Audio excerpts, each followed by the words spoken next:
Hello. All right, guys, there we are again. I'm having issues with my mic, so bear with me here. So, as you can see, people are starting to come in. The hearings were delayed because Bill Stepien was supposed to be a witness. He is former campaign manager to Donald Trump.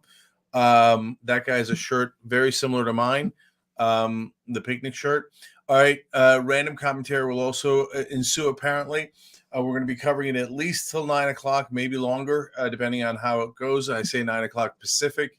That's noon Eastern, of course. They're supposed to start at 10 a.m. Eastern, but Stepien said that he had a family emergency, and I never believed that. But reporters are saying that it's real, that his wife went into labor. Maybe, maybe not. He was subpoenaed. He didn't want to come. So maybe it was like, well, it's kind of labor. So we'll see. We'll see. They've not been very clear about how long this is going to last or exactly who we're going to hear from, other than the guy we're not going to hear from. So we'll get into all of that in a second as well. And on top of that, I want to give you some of the updates, not just from the hearings, but from the world as we wait for this. One of the updates is, I don't know if you guys have seen, we'll obviously talk about it on the main show today, but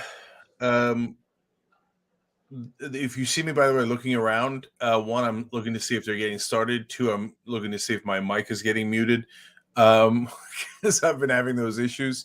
Anyways, if you haven't seen, they did a bipartisan gun control deal over the weekend. So they haven't voted on it yet, but they've announced it. Amazing news, bipartisan gun control. Oh, right. Only problem is there's almost no gun control in it at all.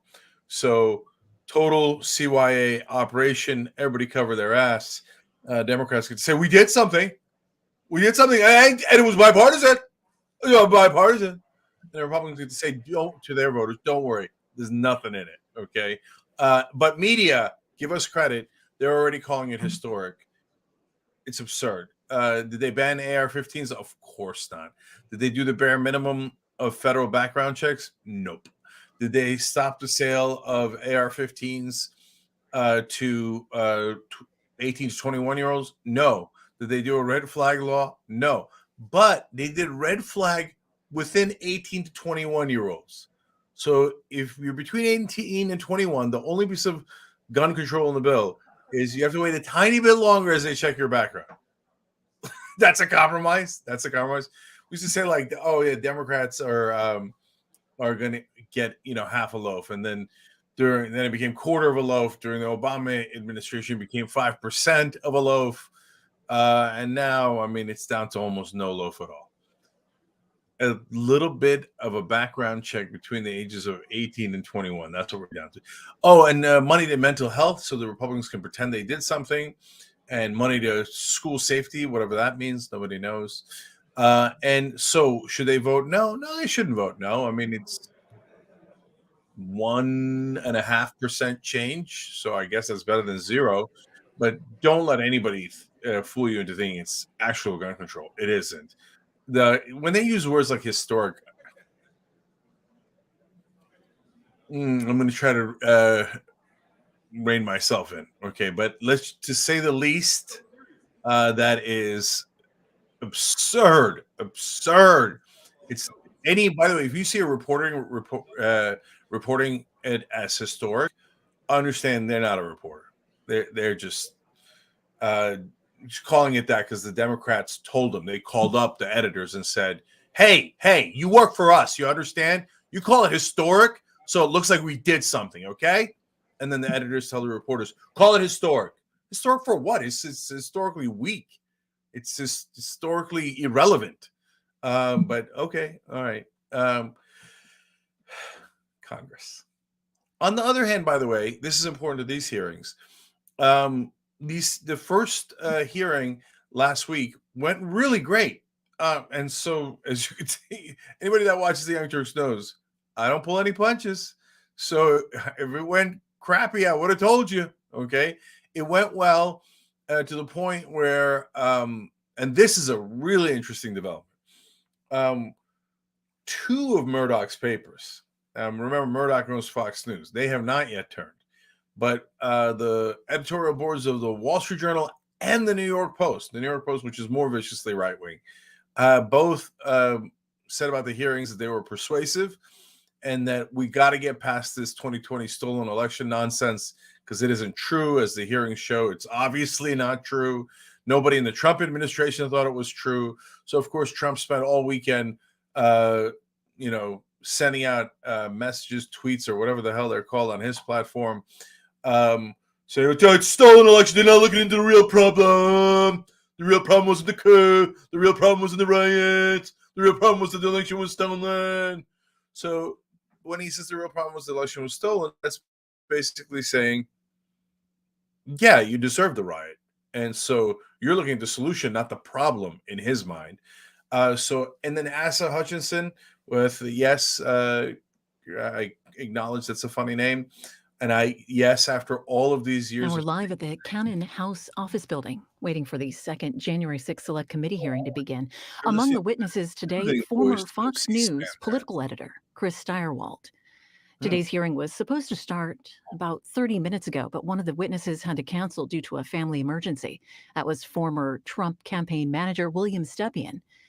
Now expecting the hearing to start in about 15 minutes, 10:45 a.m. Eastern Time.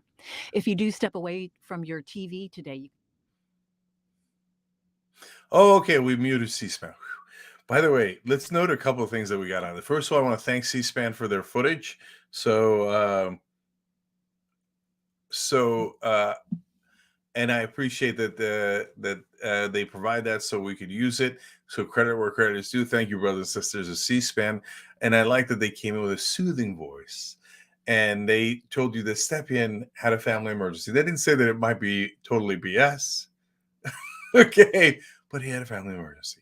But they gave useful information there. Apparently, I've got 14 more minutes to tell you all the things that are going wrong in the world because they're not going to start till 10:45. If we go past noon, then we're going to double stream. Whoa. The double streams don't happen that often. Then, because of course, Watchlist starts then, and I'll tell you what we're going to do at that point. But Shuster's going to come in after me if we go past noon. So if they're going to go past noon, I wish they'd have started at 10 like they were supposed to. But it's Congress. What do you do? And with Congress, you're lucky if they ever do any work. They're, usually on vacation 24/7. And then when they do the smallest bill, as I just explained a second ago, they call it historic and move on. So back to Wall Street Journal and New York Post. The fact that they're Asa Hutchinson or Asa Hutchinson. Seriously, I've covered him for about 20 years now. Still haven't figured out if it's Asa or Asa. Anyways, he's the governor of Arkansas. And so he came out and he was like, we got to move on past Trump. The hearings are persuasive. He's like, yeah, sure. And all the Wall Street Journal says the same thing. Yeah, then sure, they're a distraction. The real problem is inflation. Lower taxes on the rich. They didn't say that, but they wanted to because they want to put it in every op-ed. But it's inflation. Don't give anything to the poor. Don't give anything to the middle class. We hate them. The real problem is them, not us. Dude, didn't we give trillions to the top banks in the world and to the top companies in the world? Didn't that actually cause inflation? Shh, distraction. Okay, but I'll take it, guys. I'll take it. Overall, both Wall Street Journal and New York Post saying, yeah, we got to go. We got to go, man. This Trump guy's crazy. That's basically the essence of it. Hutchinson coming out, and he even said, look, we got to get past, he almost said, he didn't use the word delusional, but basically the delusional part of our base. He referred to like his own base that wouldn't let it go and said they were wrong. That almost never happened. So he's obviously not running for re-election. But seriously, I don't think he is. He must be comfortable. He must have a bunch of years left to go before he runs for his next office, if he's ever going to run. But what this means is because of these hearings, the old guard of Republicans are coming in and saying, let's please one more time. Let's try to push this sumbitch out, okay? Because he's killing. This is so bad. This is, and look, it's interesting because I don't know that it's so bad for them politically. The polling is kind of fine for them. And in fact, right now, we held the elections, they'd win, and they'd win easily. Okay. So I think there's some chance that they're really worried that Trump is mentally unstable and they're going to be put in a position where they're, because of course, if you back a Democrat, he might pretend to raise your taxes by a quarter of a point. So that to them is unthinkable. So they would back Trump. I mean, they would back, but they know at this point that he's a lunatic. And I mean, I'm being very literal. Like, he has lost his mind. I think that he actually believes that he won the election, despite the fact that there's absolutely no evidence of it. And when forced to show evidence of it, not only can't they, but like, their lawyers are getting disbarred for lying. So they're being brought up on charges at the bar for lying, like Rudy is. And every judge, including every conservative judge, every Trump judge, is saying, no, you guys have no evidence. You got to stop lying. Otherwise, we're going to not allow you to be lawyers anymore, because this is what you're doing is obvious lies, right? Those are Trump appointed judges saying it about it. So no one believes that the election was stolen that has looked at any piece of real evidence. Okay. By the way, I got a right-wing propagandist that got paid millions of dollars to make a movie about jackasses and mules and stuff. It's not evidence. Everything in that movie is total junk. Everything you heard on Facebook and on memes on Twitter is junk. It's absolute junk. Check actual news stories. Look, mainstream media does a terrible job of framing issues, and they protect the status quo. I'm writing a whole book about it, okay? But they're not making up the fact that all those judges said you don't have any evidence. They're not making up the fact that there is no evidence, that Republicans at the state level have all said there's no goddamn evidence. He's a lying lunatic, okay? So now the Republicans are like, look, we'll vote for that guy and we'll burn the whole place down. Just on the off chance that a Democrat might ever do something and raise our taxes by a smidge. I take the lunatic over the smidge of a tax increase, right? But they don't want to be put in that position. So they're trying to do this push. Now, well, let's see what these hearings and the, not the left wing, but the right wing push to get Trump out off the stage. Is it going to work? I have no idea. You know, I love predictions, but right now, man, that jury is out. Okay. And this is not the Johnny Depp Amber Heard trial. There's no tea leaves here on which way the jury is going to go, because it isn't up to those politicians. It's up to the Republican voters. Okay. Are they going to say, yeah, okay, maybe the guy's crazy. Yeah, maybe the election was.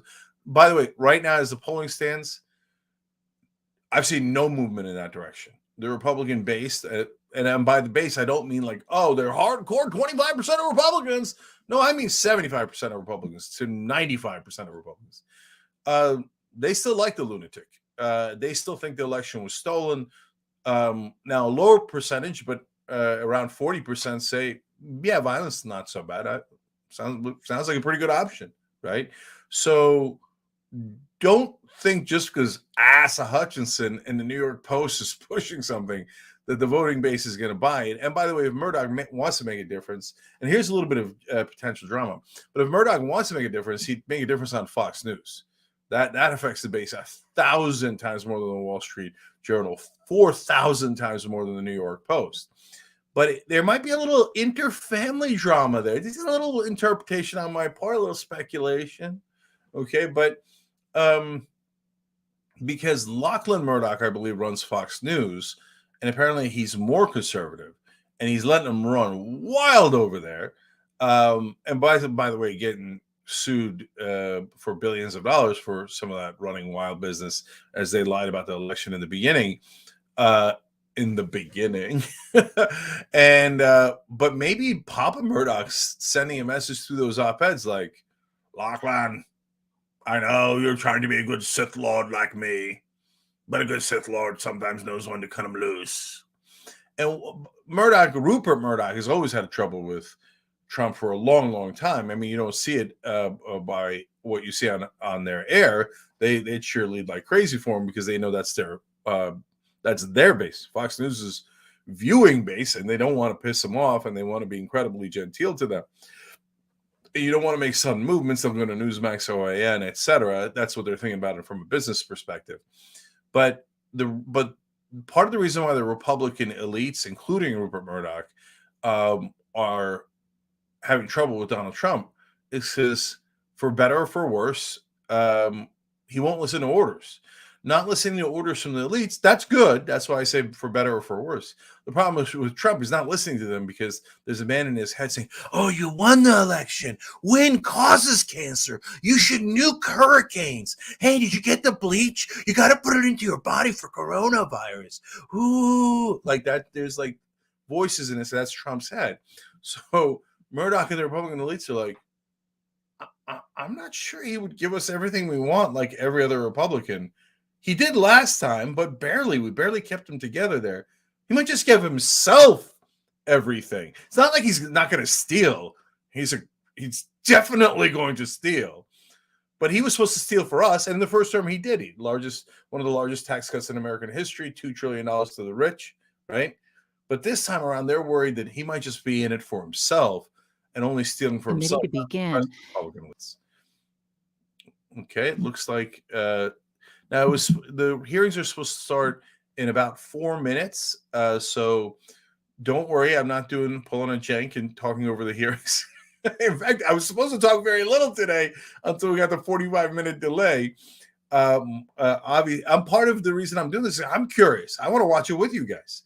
So when we have hearings that are this important, we'll always have a live stream, and you come to Young Turks and watch it with us. And when there's a rain delay like this or a Stepien delay, let's also know that Stepien sounds like a fun dance move.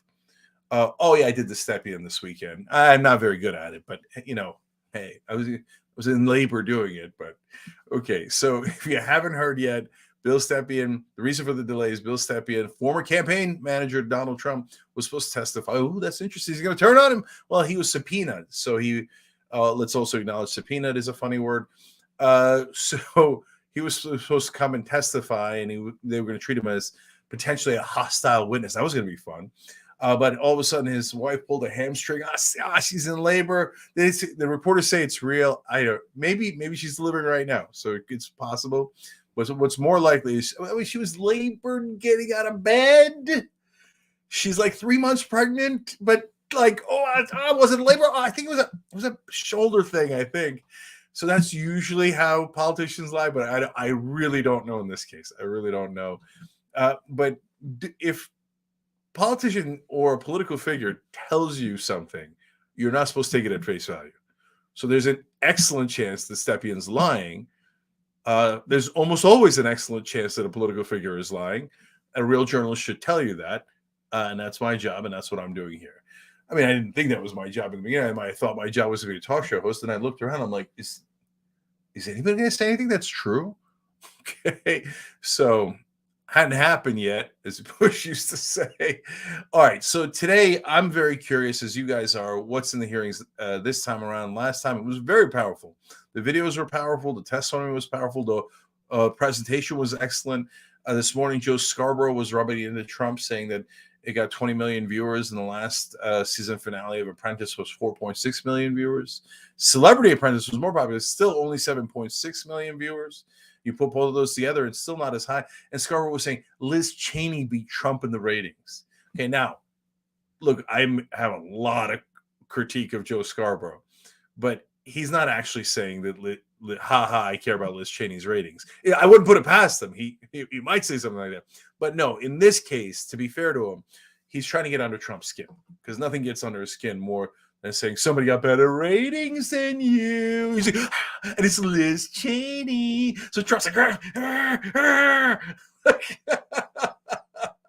and he watches Morning Joe. Let's keep it real. I don't want people watching Morning Joe. I think it's the epicenter of mainstream media BS. It doesn't mean they're never right, but generally the package is wrapped in a lot of bull crap. Let's put it that way. Trying to keep it family friendly here. But does Trump watch it? Oh yeah, he watched it. Whenever he does it, he used to do a tweet in the old days like, morning show, loser ratings, nobody's watching anymore. That was because he was just watching and got mad at something they said. And then he'll say it too. Oh yeah, I can't believe they brought in that parrot trying to cook that Thanksgiving dinner. Wait, I thought you weren't watching. What happened? That's Chris Steyerwalt right there, former Fox News editor, has turned on them because, and he's going to testify, turned on them because he's like, look, I'm mental right winger. We've covered him before. Total mental right winger. Okay. Extreme right. And we've got the videos to prove it. And he's like, but I don't know. I didn't sign up for lying every single sentence in every single appearance. So I'm really uncomfortable lying this much. And then when they tried to kill political figures I like Mike Pence, bridge too far. Bridge too far. So, hey, I'll give him credit for that. And let's see what he's going to say today. An MSNBC guest apparently said that that Fox News is an unindicted co-conspirator in the riots. It's got a good ring to it. Like that's when you write that down before you do the appearance, like, oh, this is going to make the internet. This is going to go viral, and it did. Congrats, nicely done. But is it true? I think that's a bridge too far. It's just a saying, right? But that's why I'm curious what Steyerwalt's going to say here. Is he going to have inside scoop? Oh, that's Benny Thompson, head of the committee. That's Liz Cheney, the star, the one who got the biggest ratings over Trump. By the way, to be fair to Liz Cheney, she really has done an excellent job. Do not be lulled into believing her on anything else, okay? I don't want to hear anybody telling me, oh, but Liz Cheney's pretty good. Maybe we should start another war. No, okay? But we're fair, and credit where credit is due. She was excellent in the hearings last time around. They're all sitting now. And so we're about to bring up the volume here, and Steyerwalt's going to be the first witness. Let's bring up the volume. Let's do it.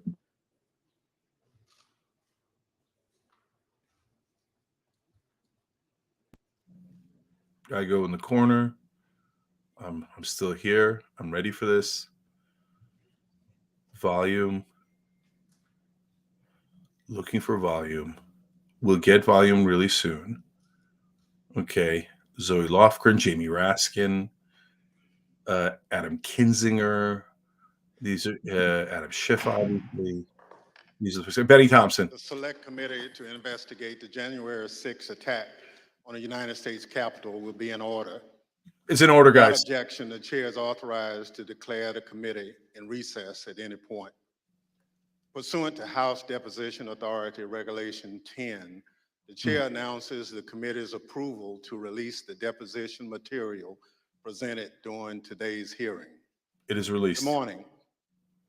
Last week, the Select Committee laid out a preview of our initial findings about the conspiracy overseen and directed by Donald Trump to overturn the results of the 2020 presidential election and block the transfer of power, a scheme unprecedented in American history.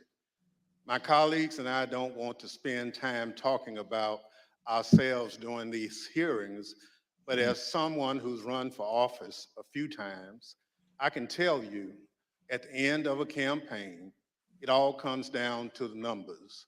The numbers tell you the winner and the loser. For the most part, the numbers don't lie.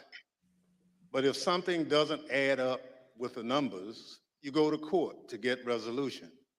And that's the end of the line. We accept those results. That's what it means to respect the rule of law. That's what it means to seek elective office in our democracy. Because those numbers aren't just numbers, they are votes. They're your votes. They are the will and the voice of the people. And the very least we should expect from any person seeking a position of public trust is the acceptance of the will of the people, win or lose. Donald Trump didn't. He didn't have the numbers, he went to court. He still didn't have the numbers, he lost. But he betrayed the trust of the American people. He ignored the will of the voters. He lied to his supporters and the country.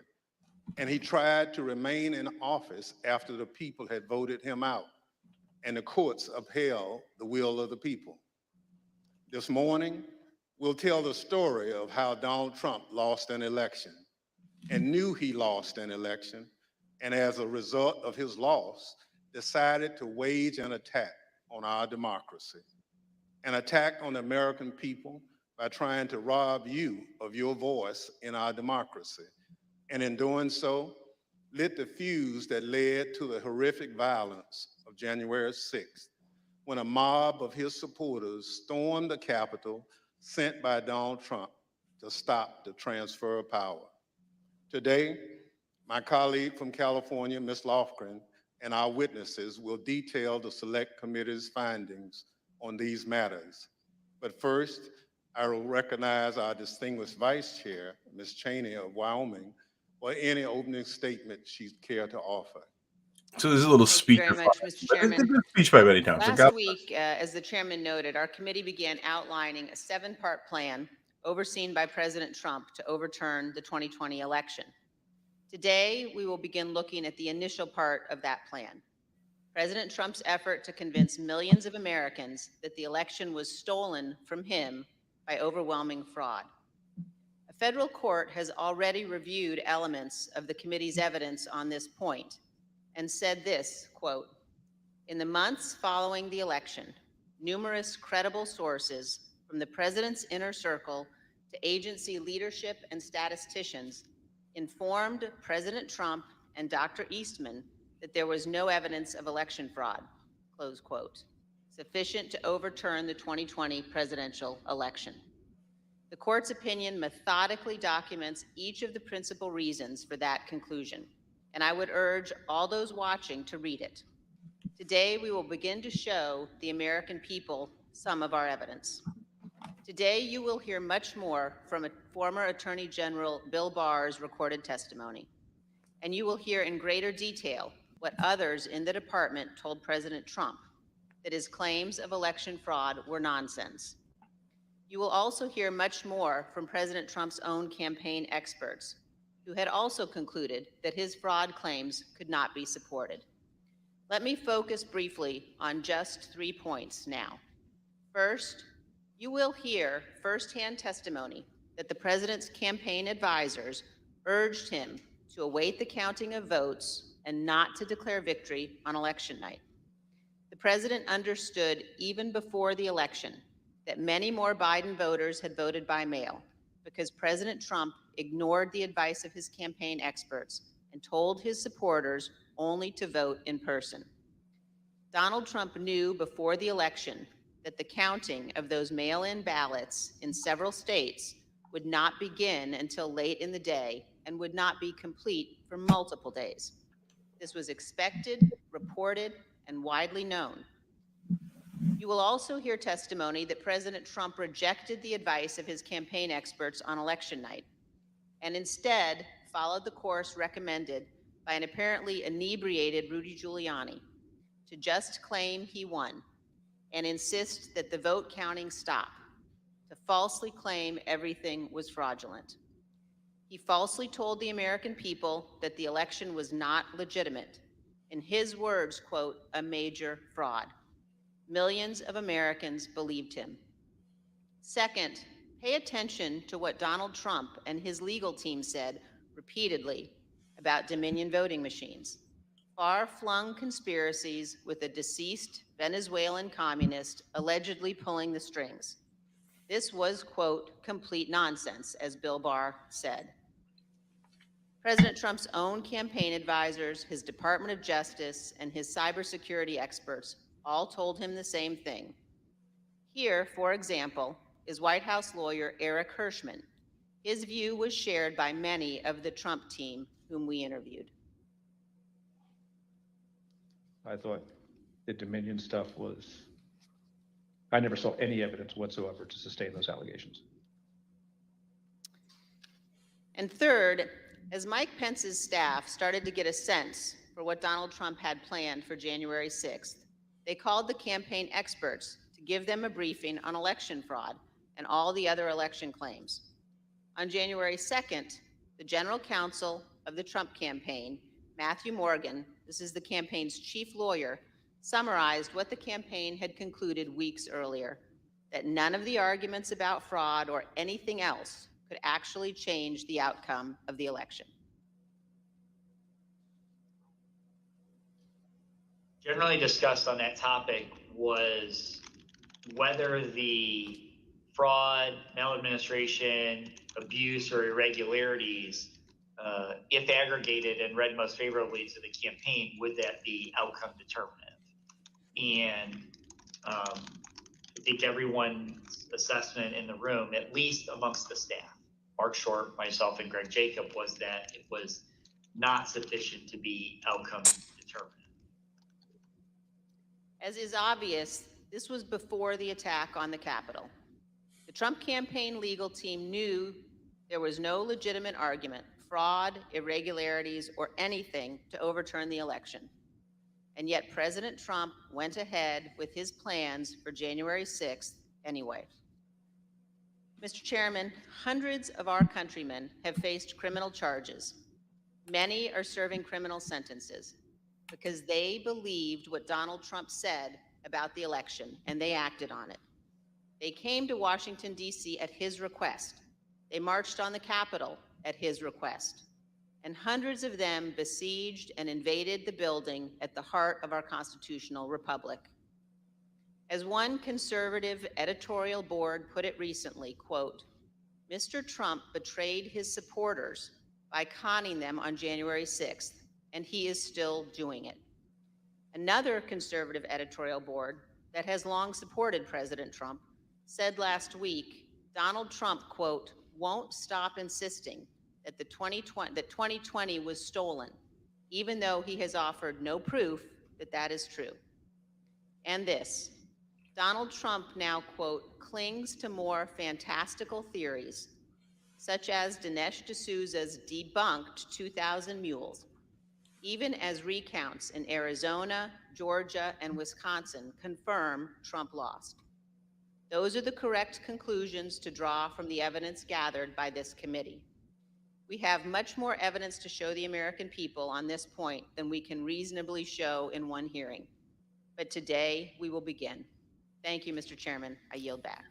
So this is the root causes of the January 6th riots. Without objection. Trump's lies about the Yeah. election. I'm really glad they're doing this. It's a smart way to go about this, laying out a good, solid case. Well, thank you, Mr. Chairman. And Cheney In did our a opening good job. hearing, we gave an overview of our investigation into the January 6th attack. The plot to overthrow the election was complex and had many parts, which we'll explore in remaining hearings. But today, we examine the false narrative that the 2020 election was, quote, stolen. Former President Trump's plan to overturn the election relied on a sustained effort to deceive millions of Americans with knowingly false claims of election fraud. All elements of the plot relied on convincing his supporters about these false claims.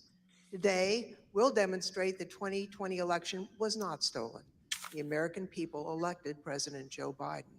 We'll present evidence that Mr. Trump's claims of election fraud were false, that he and his closest advisors knew those claims were false, but they continued to peddle them anyway, right up until the moments before a mob of Trump supporters attacked the Capitol. We'll also show that the Trump campaign used these false claims of election fraud to raise hundreds of millions of dollars from supporters who were told their donations were for the legal fight in the courts. But the Trump campaign didn't use the money for that. The big lie was also a big ripoff. The former president laid the groundwork for these false claims well in advance of the election. As early as April 2020, Mr. Trump claimed that the only way he could lose an election would be as a result of fraud. You know the things with bundling and all of the things that are happening with votes by mail, where thousands of votes are gathered, and I'm not going to say which party does it, but thousands of votes are gathered and they come in and they're dumped in a location, and then all of a sudden you lose elections that you think you're going to win. The only way we're going to lose this election is if the election is rigged. Remember that. It's the only way we're going to lose this election. This is going to be a fraud like you've never seen. Did you see what's going on? Take a look at West Virginia, mailmen selling the ballots. they're being sold. They're being dumped in rivers. This is a horrible thing for our country. There is no, This is not evidence going of to that. end well. Mr. Trump decided even before the election that regardless of the facts and the truth, if he lost the election, he would claim it was rigged. Mr. Trump was right about one thing. It did not end well. On election night, Mr. Trump claimed even before the votes were counted that his loss was a result of fraud. Now, Thursday, we had testimony from Attorney General Barr about the Department of Justice investigation of Mr. Trump's fraud claims. Barr told Trump directly that his claims were BS. Yet, after hearing the truth and that warning from the AG, Mr. Trump continued to peddle the false claims of fraud. You'll hear detailed testimony from Attorney General Barr describing the various election fraud claims the Department of Justice investigated. He'll tell you how he told Mr. Trump repeatedly that there was no merit to those claims. Mr. Barr will tell us that Mr. Trump's election night claims of fraud were made without regard to the truth and before it was even possible to look for evidence of fraud. Attorney General Barr wasn't alone. You'll see and hear today other Department of Justice officials and senior advisors to Mr. Trump that they told him the claims he was making were not supported by evidence. The election fraud claims were false. Mr. Trump's closest advisors knew it. Mr. Trump knew it. That didn't stop him from pushing the false claims and urging his supporters to, quote, fight like hell, to, quote, take back their country. After he lost the election, various legal challenges were made. You'll hear testimony today from a renowned Republican election litigation lawyer who will explain the normal process by which candidates challenge an election.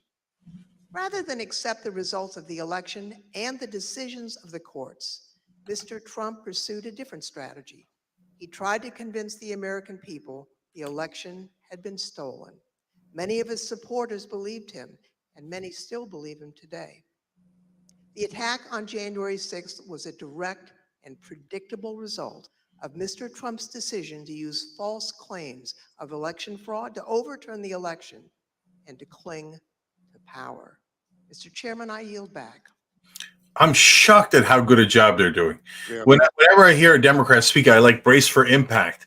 She was good. She was good. Wow. Okay. Thanks God. Editor Chris Steiwalt. Bill Stepien, President Trump's former campaign manager, was subpoenaed to be here and was in Washington this morning, prepared to testify. Kevin Marino, Mr. Stepien's attorney, is here with us today. Thank you, Mr. Marino, for coming. And he has advised us that Mr. Stepien's wife went into labor this morning. Mr. Stepien unexpectedly had to travel to be with his wife, and we wish him the best. Due to the depth and rigor of our investigation, we have several hours of Mr. Stepien's testimony from when we interviewed him in February, and we will be presenting that testimony today. I'll now swear in our witness. The witness will please stand and raise his right hand.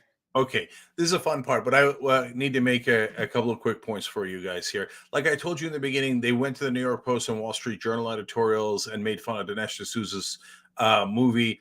What they're doing is laying out the case for how Trump lied to get people riled up today. Fun little fact, look at the little black mass on the mics. It's amusing me to no end. I want to start by showing a video that tells the story of what was going on in the Trump White House on election night in November of 2020. Do you remember where you were on the night of the election, November the 3rd? I was at the White House. You know where specifically over the course of that night you spent your time within the White House? There was an event that was organized in the residence, so I moved between the residence, a room sort of off the residence where some family members were I take it the president was upstairs in the residence. He was upstairs. We were kind of on the first floor, so not upstairs. We were with, mostly with Ivanka and her brothers and a couple other people who'd be coming in and out. Can you just describe the atmosphere? What were people expecting that night when you got to the White House? I think that there was, typically for people who show up there on election night, it's going to be a self-select, more positive environment. I think people were a little bit nervous, not knowing what was going to happen with the red wave or the red mirage as the debate was being carried out. The Fox News Decision Desk is calling Arizona for Joe Biden. That is a big get for the Biden campaign. Arizona's called. Do you remember that? I do. What do you remember happening where you were when Arizona was called? There was surprise at the call. Who was surprised? Most everyone in the room. Were you being one of them? Yes. Did that shift the atmosphere, the attitude in the White House? Completely. How so? Can you describe that? Because Fox News was the first one to go out and say that. So was it anger kind of directed towards Fox News for making a call more so than like disappointment that maybe the campaign lost Arizona? All the above. So both anger and disappointment.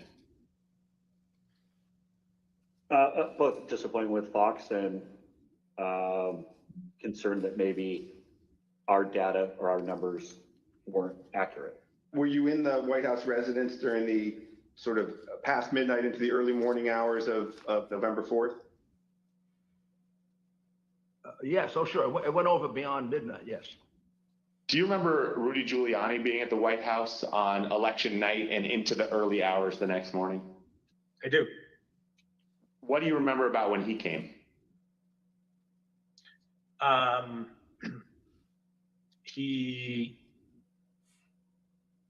was, I had heard that he was upstairs, in that aforementioned reception area. And he was looking to talk to the president. And it was suggested instead that he come talk to several of us down off the map room. You said that you had heard that Mr. Giuliani wanted to talk to the president and then he was directed your way. Did you end up talking to Mr. Giuliani when he was directed your way? I did. What was that conversation? A lot of conversations were directed my way. A few of us, myself, Jason Miller, Justin Clark, and Mark Meadows, gathered in a room off the map room to listen to whatever Rudy presumably wanted to say to the president. Was there anyone in that conversation who, in your observation, had too much to drink? Like Mayor Giuliani. Tell me more about that. What was your observation about his potential intoxication during that discussion about what the president should say when he's addressed the nation on election night?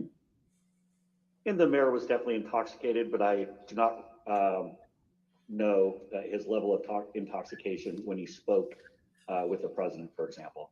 Were you part of any discussions with the people I mentioned, Mr. Stepien, Mr. Meadows, or anyone else, about whether the president should make any sort of speech on election night? I mean, I spoke to the president. They may have been present, but president spoke to the president several times that night. There were suggestions by, I believe it was Mayor Giuliani, to go and declare victory and say that we won it outright. It was far too early to be making any calls like that. Ballots were still being counted. Ballots were still going to be counted for days. And it was far too early to be making any proclamation like that. I remember saying that, to the best of my memory, I was saying that we should not go and declare victory until we had a better sense of the numbers. Okay, can you be more specific about that conversation, in particular what Mayor Giuliani said, your response, and then anybody else in the room's response? I think effectively Mayor Giuliani was saying, we want it. They're stealing it from us. Where'd all the votes come from? We need to go say that we won. And essentially that anyone who didn't agree with that position was being weak. What was your view at the time as to what he should or shouldn't say?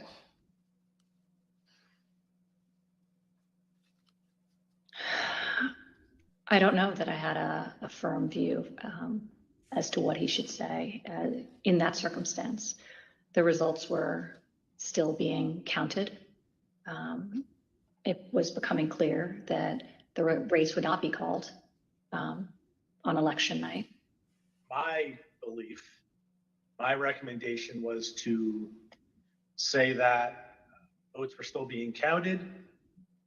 It's too early to tell, too early to call the race, but we proud of the race we ran, and we think we're in good position, and we'll have more to say about this the next day or the next day whenever we had something to say. And did anybody who was a part of that conversation disagree with your message? Yes. Who was that? The president disagreed with that. I don't recall the particular words. He thought I was wrong. He told me so, and that they were gonna go he was gonna go in a different direction. This is a fraud on the American public. This is an embarrassment to our country. We were getting ready to win this election. Frankly, we did win this election. We did win this election.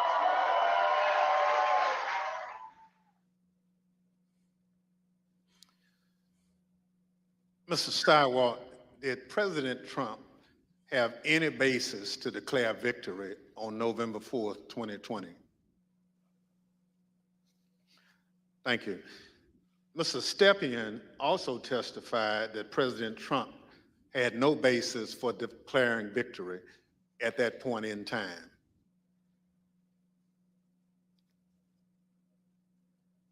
My belief, my recommendation was to say that votes were still being counted. It's too early to tell, too early to call the race, but we proud of the race we ran, and we think we're in good position, and we'll have more to say about this the next day or the next day whenever we had something to say. Thank you. Mr. Steiwalt, after the votes were counted, who won the presidential election of 2020? Joseph Robinette Biden Jr. of the great state of Delaware. Thank you. That's the bottom line. We've had an election. Mr. Trump lost, but he refused to accept the results of the democratic process. Pursuant to Section 5C8 of House Resolution 503, I now recognize the gentlewoman from California, Ms. Lofgren, for questions.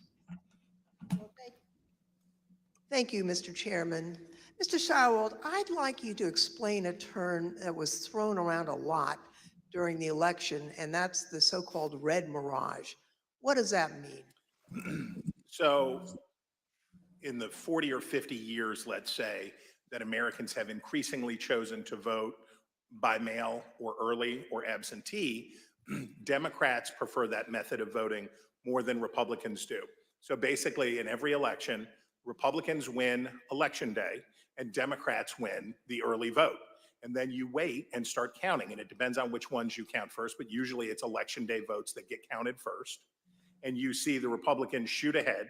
And then the process of bailing and binding and unbinding all those mail-in votes And some states like Pennsylvania refuse to count the votes first. So you have to wait for all of that to come in.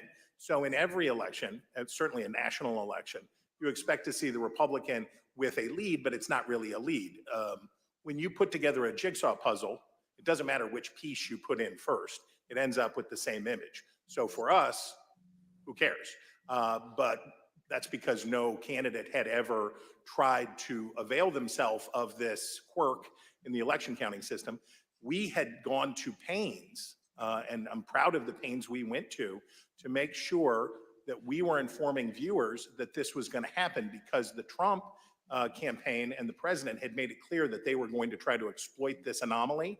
And we knew it was going to be bigger because the percentage of early votes was higher, right? We went from about 45% of the votes being early and absentee to, because of the pandemic, that increased by about 50%. So we knew it would be longer, we knew it would be more. So we wanted to keep telling viewers, hey, look, the number that you see here is sort of irrelevant because it's only a small percentage of these votes. So this red mirage, that's really what you expected to happen on election night. Happens every time. Thank you, Mr. Steyerwalt. Now, I'd like to play a clip of Attorney General Bill Barr, who also explains what was expected to happen on election night. Right out of the box on election night, the president claimed that there was major fraud underway. I mean, this happened, as far as I could tell, before there was actually any potential of looking at evidence. And it seemed to be based on the dynamic that that at the end of the evening, a lot of Democratic votes came in, which changed the vote counts in certain states. And that seemed to be the basis for this broad claim that there was major fraud. And I didn't think much of that because people had been talking for weeks and everyone understood for weeks that that was going to be what happened on election night. Mr. Stepien obviously could not be with us today, and it's proper for him to be with his wife as they welcome their child. But he also had discussions with the president about the red mirage.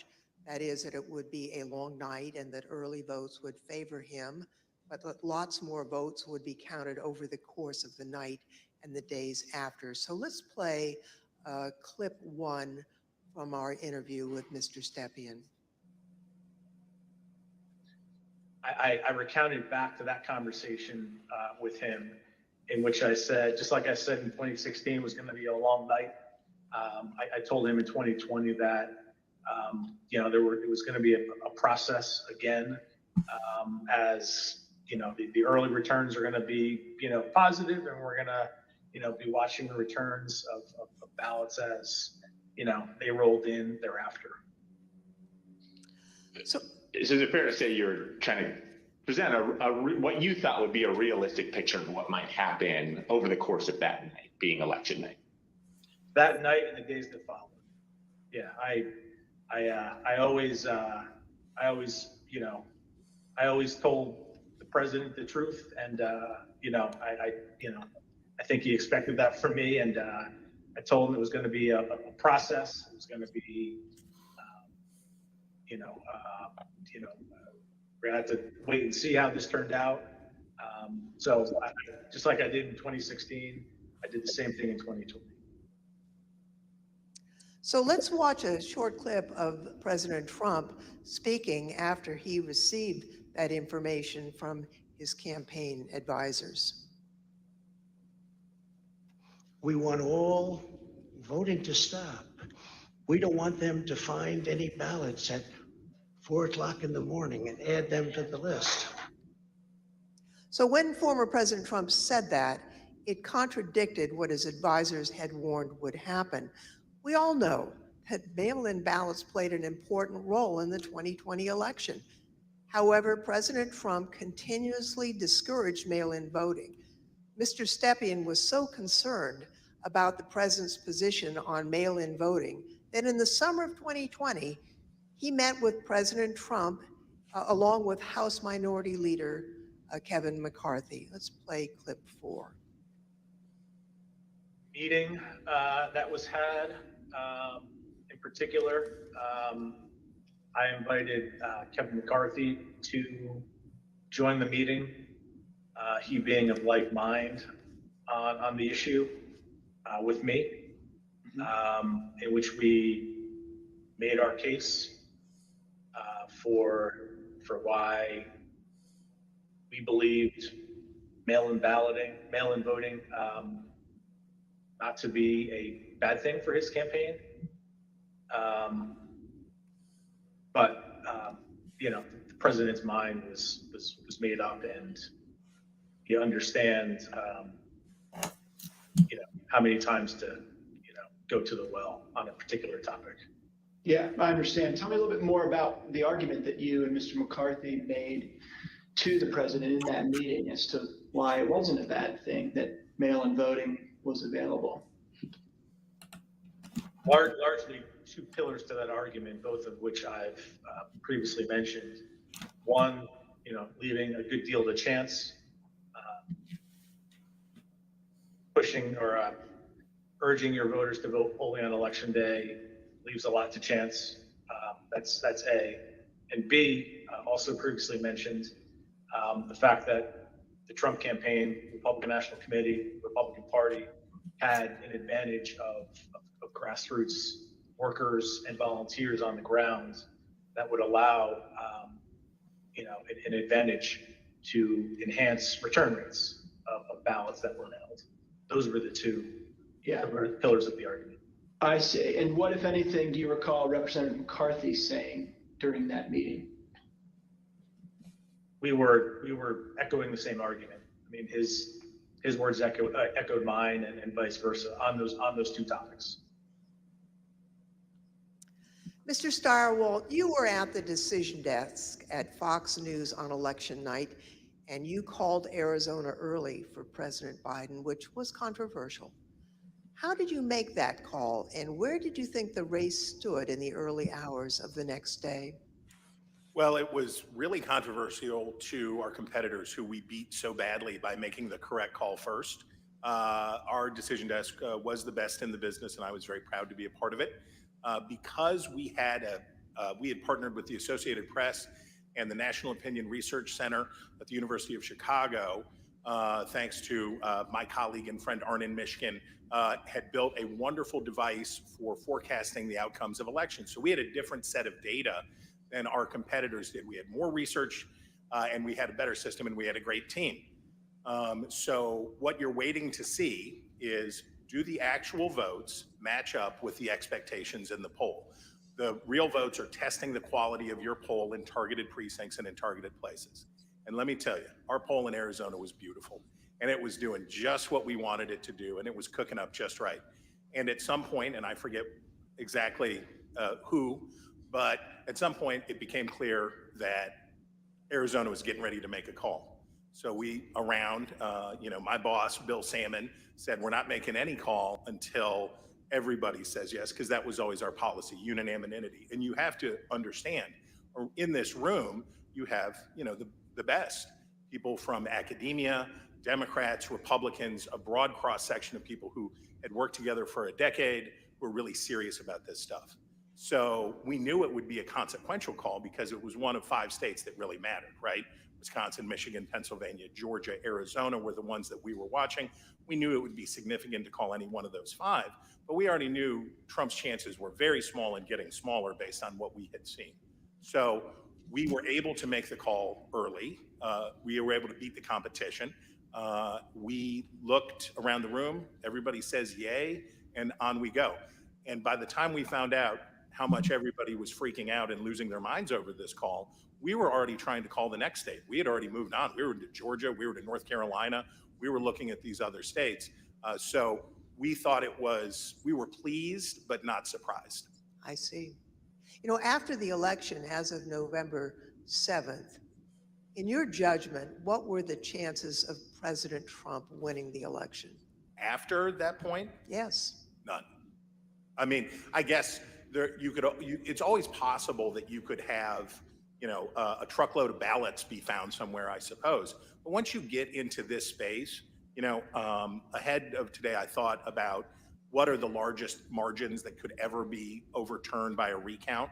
and the kind of stuff that we heard Mike Pence talking about, sounding like a normal Republican that night when he said, we'll keep every challenge. Nothing like that. In a recount, you're talking about hundreds of votes. When we think about calling a race, one of the things that we would think about is it outside the margin of a recount? And when we think about that margin, we think about, in modern history, you're talking about 1,000 votes, 1,500 votes at the way, way outside. Normally, you're talking about hundreds of votes, maybe 300 votes that are going to change. So the idea that through any normal process in any of these states, remember, he had to do it thrice, right? He needed 3 of these states to change. And in order to do that, I mean, you're at an infinite, you're better off to play the Powerball than to have that come in. On November 7th, the other major news outlets called the race for President Biden. Now, Mr. Stepien told the committee that he thought the odds were, and this is a quote, very, very, very bleak, and held a meeting with the president that same day. Let's show clip 8, video clip 8. I mean, with each day that wore on, I mean, the trajectory of the race on election night, Trump ahead in many states. And as that week wore on, as the 3rd became the 4th, became the 5th, and so on and so forth, and the vote by mail ballots were tabulated, Trump's lead, grew more narrow, and in some places, Biden surpassed, Trump in the vote totals. So as the week wore on, as we paid attention to those numbers multiple times a day, internally, I was feeling less confident for sure. What was your view on the state of the election at that point? Very, very, very bleak. We told him, the group that went over there outlined, my belief in chances for success at this point, and then we pegged it at 5, maybe 10% based on recounts that either were automatically initiated or could be initiated based on realistic legal challenges, not all the legal challenges that eventually were pursued. But it was my belief is that it was a very, very, 5 to 10%. It's not a very good optimistic outlook. Now, as President Trump and others continued to claim that the election was stolen, there were lawyers who were a part of the campaign lawyers, who were responsible for investigating the fraud claims. That includes Alex Cannon, who could not validate the claims that were being made, including those being made by the president. Let's roll video 13. This is an email. It's 2 emails, actually. The first is from Alex Cannon to you and Faith McPherson. And then you forward that email on to Mark Meadows, Justin Clark, and Jason Miller, the subject being AZ federal ID voters. If you look at the original email there, it says, Bill, we completed the AZ analysis you requested. I assume that's about Arizona. And because of the substantial uncertainty surrounding the databases, this is a highly unreliable way to identify ineligible voters.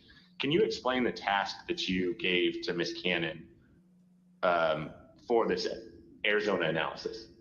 Sure.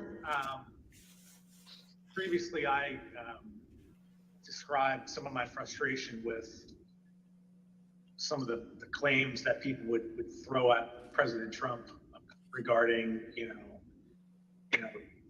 need to look at this, this happened in this state or that happened in that state.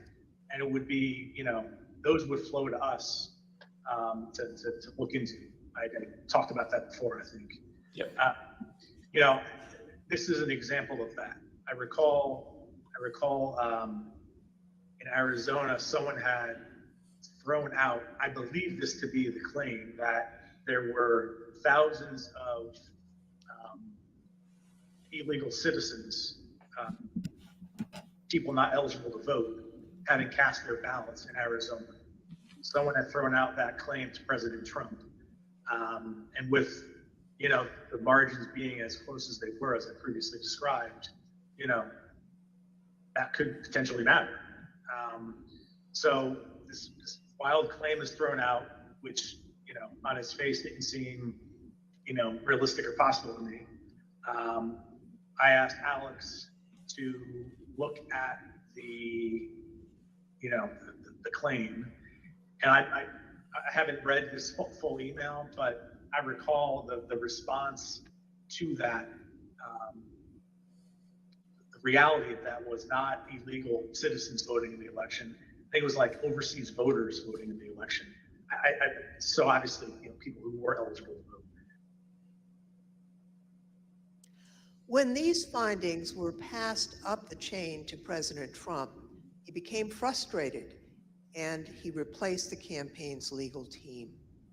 Let's play clip 14.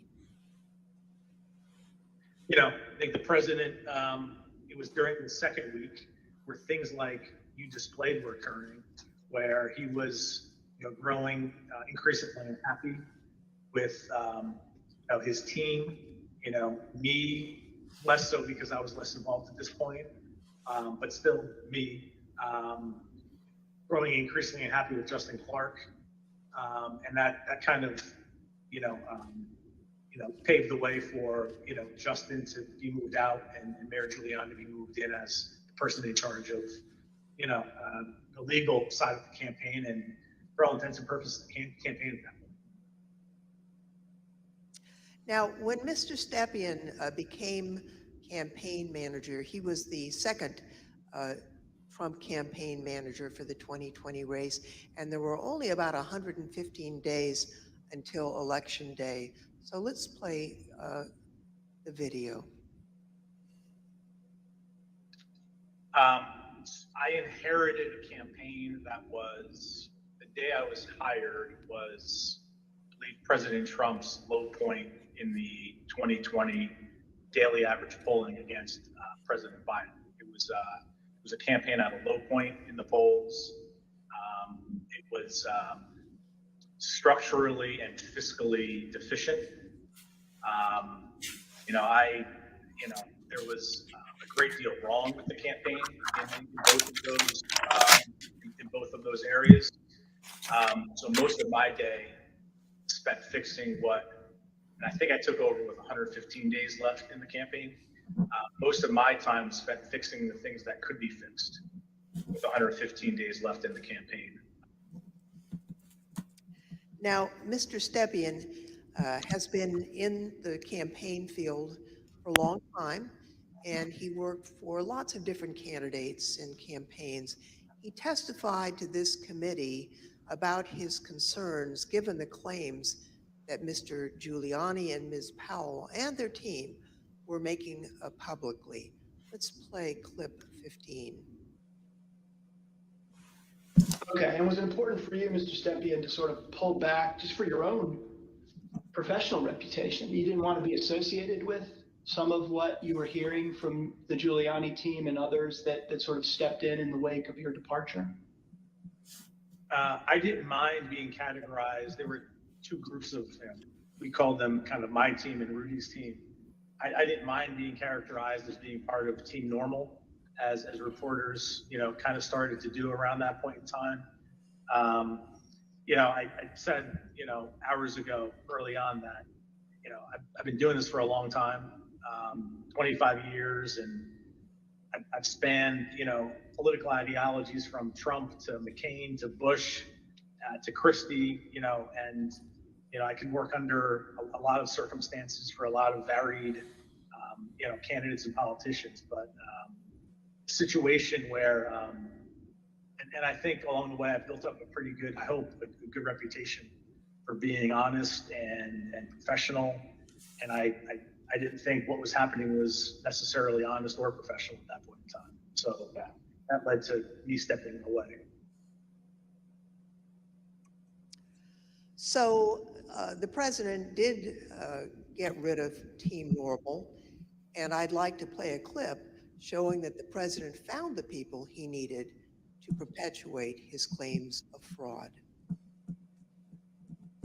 They saw a big truck bringing in 100,000 ballots in garbage cans, in waste paper baskets, in cardboard boxes, and in shopping baskets.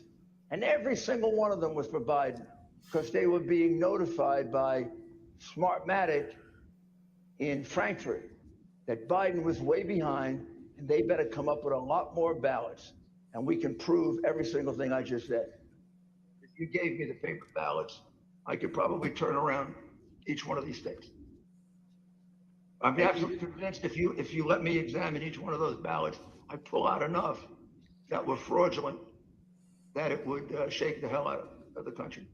It can set and run an algorithm that probably ran all over the country to take a certain percentage of votes from President Trump and flip them to President Biden, which we might never have uncovered had the votes for President Trump not been so overwhelming in so many of these states that it broke the algorithm. I remember that one of the things Mark said at some point was, you can't show an actual vote was flipped, which I found at the time to be a remarkable assertion because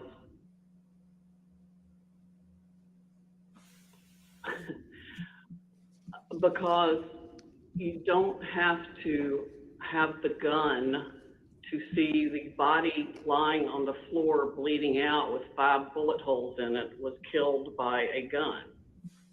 What they were proposing, I thought was nuts. And the theory was also completely nuts, right? I mean, there's a combination of Italians and Germans. I mean, different things have been floating around as to who was involved. Remember, Hugo Chavez and the Venezuelan, she has an affidavit from somebody who says they wrote a software in and something with the Philippines, and just all over the radar. Did you ever share, Mr. Kushner, your view of Mr. Giuliani? Did you ever share your perspective about him with the president?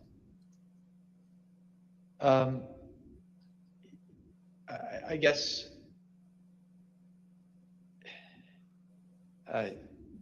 yes. Tell me what you said. Basically, not the approach I would take if I was you.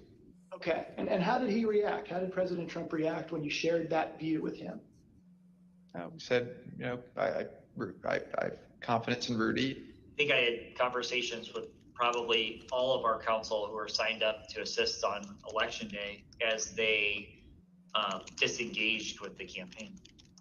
The general consensus was that the law firms were not comfortable making the arguments that Rudy Giuliani was making publicly. I seem to recall that I had a similar conversation with most all of them. I made it clear I did not agree with the idea of saying the election was stolen and putting out this stuff, which I told the president was bullshit. And, I didn't want to be a part of it. And that's one of the reasons that went into me deciding to leave when I did. Even Sidney Powell, defending herself in a defamation lawsuit brought by Dominion Voting Systems, argued that, quote, no reasonable person would conclude that her statements were truly statements of fact. Mr. Chairman, I yield back. I thank the witness for joining us today. The first panel now dismissed. Okay. Curious what they're going to do next.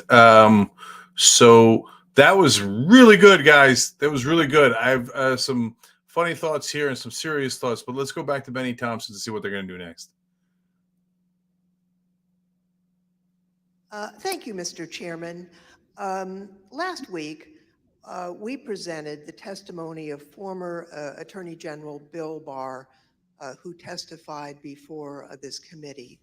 Today, we present additional evidence, including his testimony that former President Trump started making claims of election fraud immediately after the election, and that Barr concluded the claims were untrue.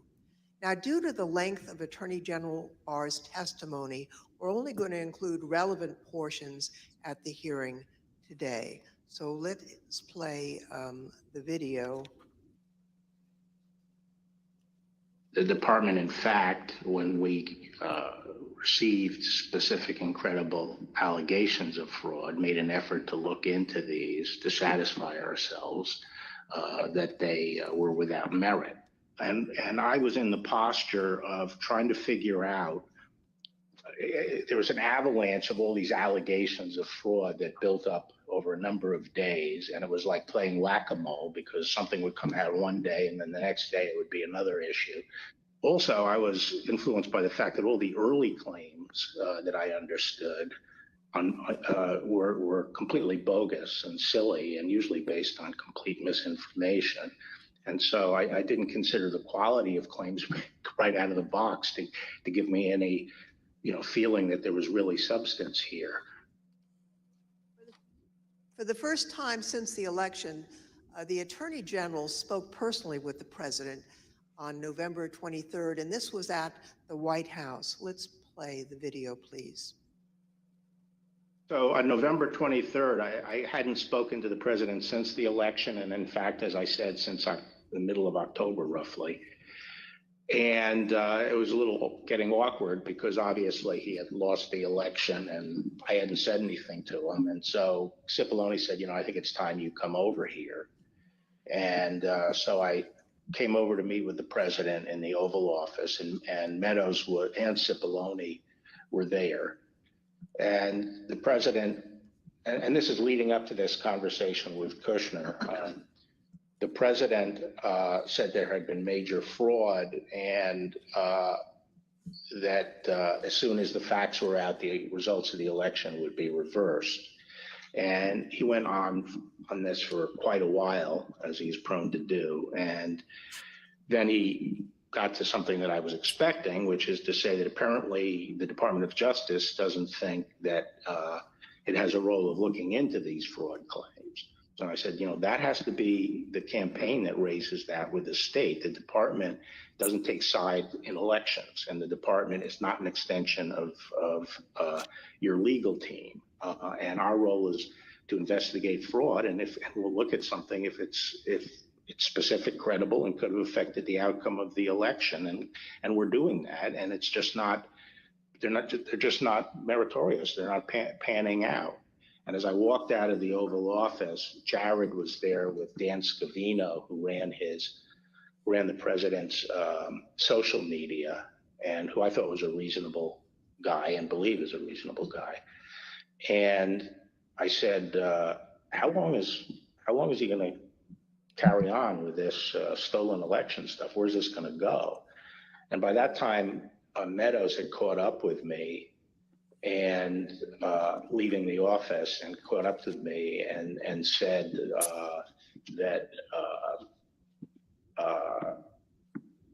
he said, look, I think that he's becoming more realistic and knows that there's a limit to how far he can take this. And then Jared said, yeah, we're working on this. We're working on it.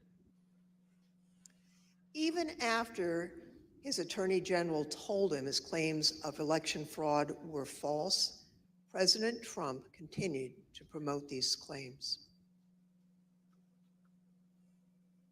I felt that things continued to deteriorate between the 23rd and the weekend of the 29th. And then on November 29th, he appeared on Maria Bartiromo's show, Sunday Futures, I believe it was. And he said that the department was missing in action. Well, no, we had glitches where they moved thousands of votes from my account to Biden's account. And these are glitches. So they're not glitches, they're theft, they're fraud, absolute fraud. This election was over. And then they did dumps. They call them dumps, big, massive dumps in Michigan and Pennsylvania and all over. How the FBI and Department of Justice, I don't know, maybe they're involved. But how people are allowed to get away from this stuff with this stuff is unbelievable. Now, spurred by what he saw, Barr told the Associated Press on December 1st that there was no evidence of election fraud. And immediately after Attorney General Barr's statement went public, Mr. Trump berated and he nearly fired Barr.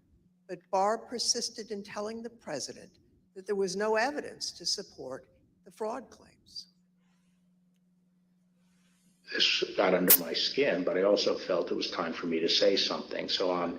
I set up a lunch with the AP reporter, Mike Balsamo, and I told him at lunch, I made this statement that to date we have not seen fraud on a scale that could have affected a different outcome in the election. I had a later meeting scheduled at the White House at 3:00 with Meadows.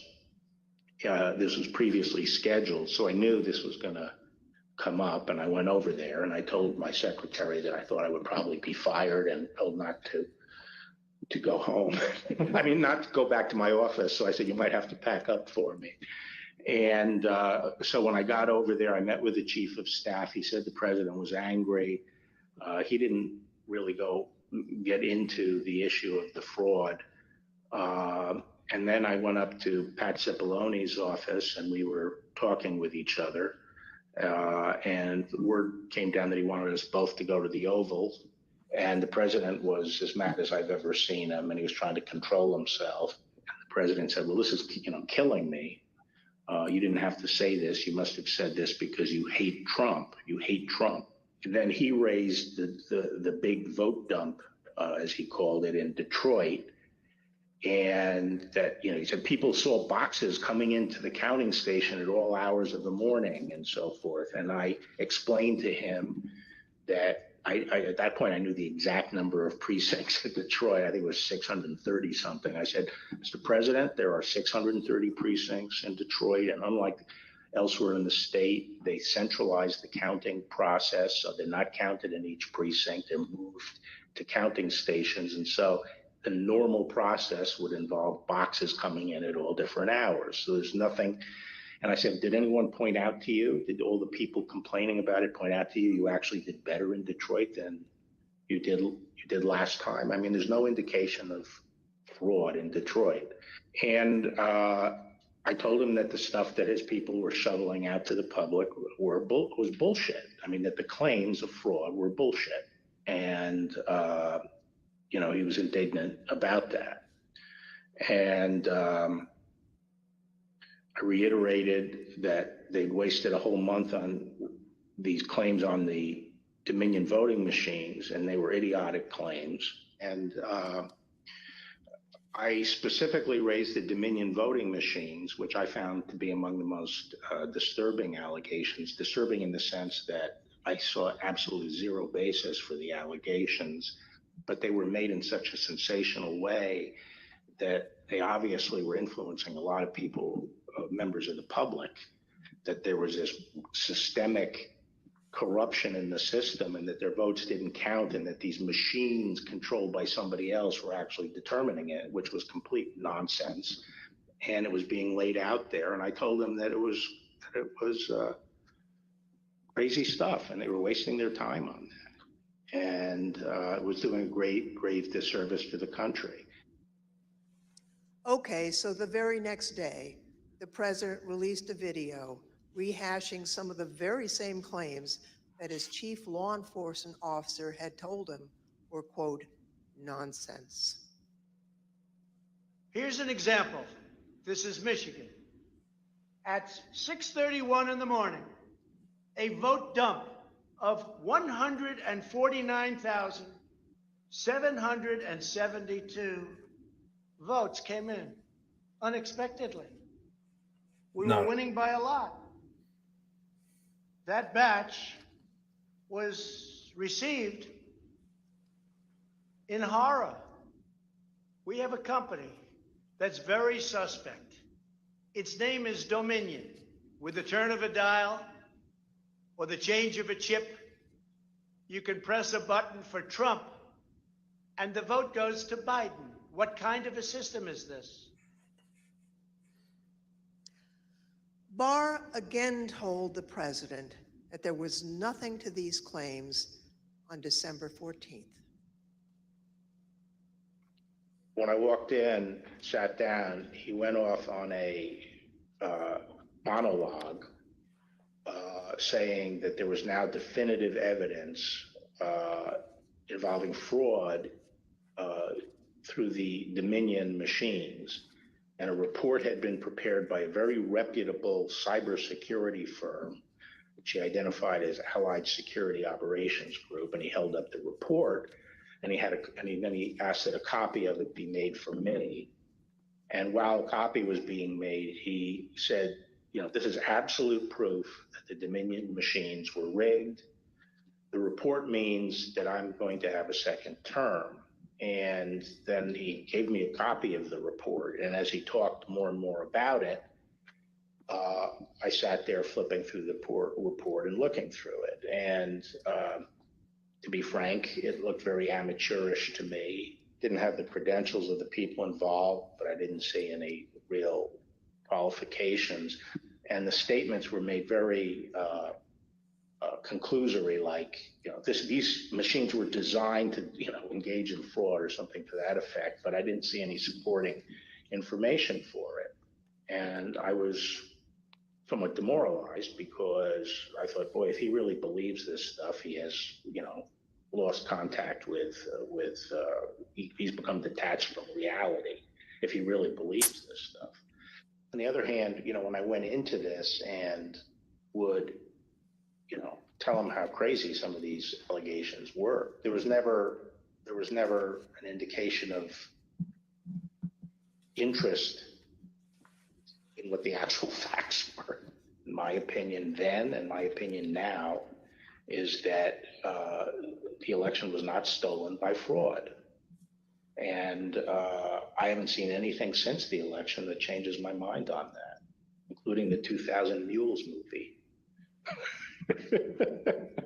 Well, maybe you can assess that 2000 Mules, and people are talking about that. Well, I mean, just in a nutshell, I just think the GBI was unimpressed with it. And I was similarly unimpressed with it because I think I was holding my fire on that to see what the photographic evidence was, because I thought, well, hell, if they have a lot of photographs of the same person dumping a lot of ballots in different boxes, that's hard to explain. So I wanted to see what the photographic evidence was. But the cell phone data is singularly unimpressive. I mean, it basically, if you take 2 million cell phones and figure out where they are physically in a big city like Atlanta or wherever, just by definition, you're going to find many hundreds of them have passed by and spent time in the vicinity of these boxes. And the premise that, if you go by a box, 5 boxes or whatever it was, that's a mule is just indefensible. It by definition, you're going to have a lot of hundreds of this. I mean, I saw one contractor said, we figured out that our truck alone would account for 6 cell phone signals. This was some kind of contractor, and our route would take us by these things on a regular basis. So but then when the movie came out, I think the photographic evidence in it was completely I mean, there was a little bit of it, but it was lacking. It didn't establish widespread illegal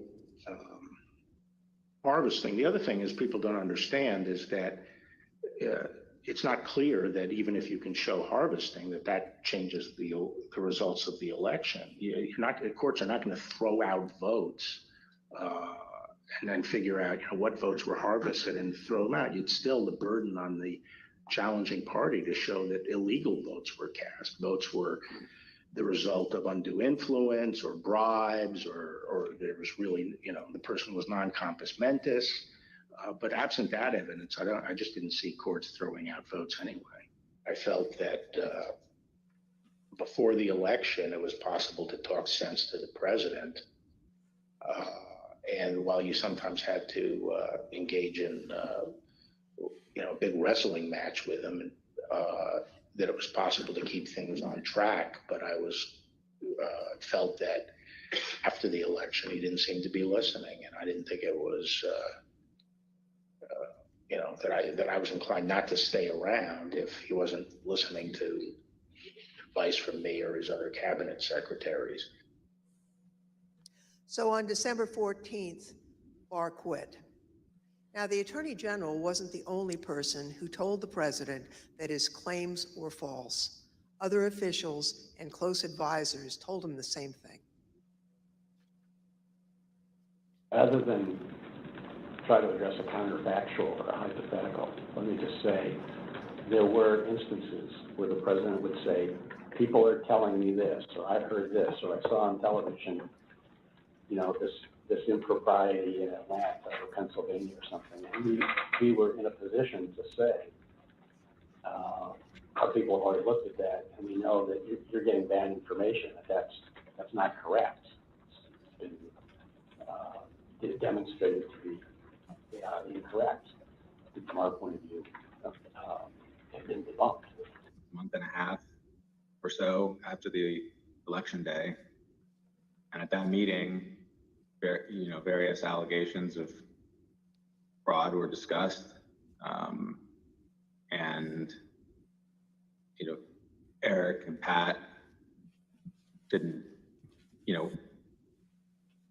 told the group, the president included, that none of those allegations had been substantiated to the point where they could be the basis for any litigation challenge to the election. President Trump's own vice president and his top advisors also knew that there wasn't evidence to support the claims that the president was making. Anyone else other than Mr. Meadows who asked you about the status outside of your legal group, Mr. Morgan and the others you mentioned? Anyone else who asked you the status of what you were finding in your assessment of it? Yes, sir. Who's that? Peter Navarro. When did you talk to Mr. Navarro? Mid-November. Around the same time as Mr. Meadows? Yes, sir. And tell me about that conversation. I recall him asking me questions about Dominion and maybe some other categories of allegations of voter fraud. And I remember telling him that I didn't believe the Dominion allegations because I thought the hand recount in Georgia would resolve any issues with the technology problem and with Dominion or Dominion flipping votes. And I mentioned at that time that the CISA, Chris Krebs, had recently released a report saying that the election was secure. And I believe Mr. Navarro accused me of being an agent of the deep state working with Chris Krebs against the president. And I never took another phone call from Mr. Navarro. Anyone else besides Mr. Meadows, Mr. Navarro, Mr. Hirschman that you had discussions with inquiring about what you were finding in your review of the allegations that were pouring in?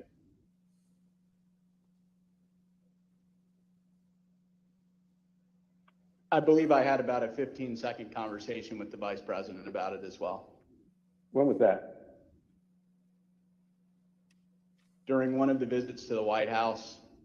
I don't know which one. I think it was the first one in November. I had met him briefly at the campaign, and he remembered me and saw me. And he asked what I was doing on the campaign, and I told him that, we were looking into some of the issues related to voter fraud. And he asked me, I don't remember his exact words, but he asked me if we were finding anything. And I said that I didn't believe we were finding it, or I was not personally finding anything sufficient to alter the results of the election. And he thanked me. That was our interaction. At a later hearing, you'll hear live testimony from the former acting Deputy Attorney General of the Department of Justice, Rich Donahue. But now I'd like to play a portion of his testimony. I tried to, again, put this in perspective and to try to put it in very clear terms to the president. And I said something to the effect of, sir, we've done dozens of investigations, hundreds of interviews. The major allegations are not supported by the evidence developed. We've looked at Georgia, Pennsylvania, Michigan, Nevada. We're doing our job. Much of the info you're getting is false. And then I went into, for instance, this thing from Michigan, this report about 68% error rate.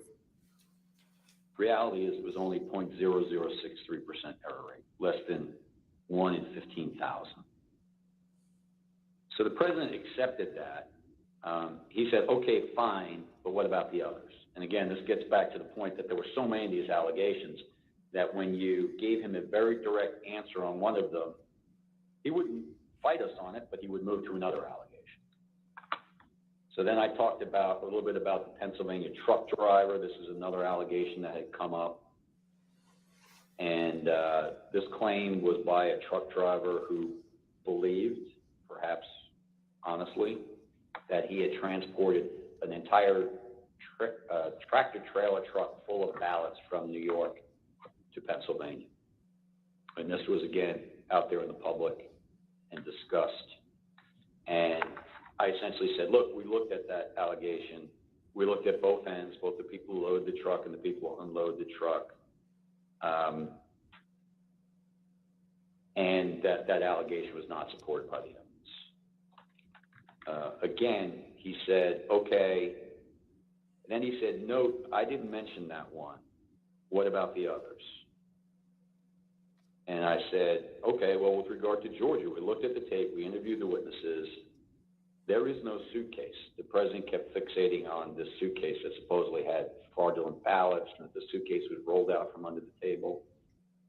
And I said, no, sir, there is no suitcase. You can watch that video over and over. There is no suitcase. There is a wheeled bin where they carry the ballots, and that's just how they move ballots around that facility. There's nothing suspicious about that at all.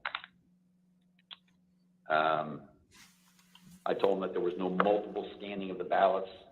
One part of that allegation was that they were taking one ballot and scanning it through 3 or 4 or 5 times to rack up votes, presumably for Vice President Biden. I told them that the video did not support that.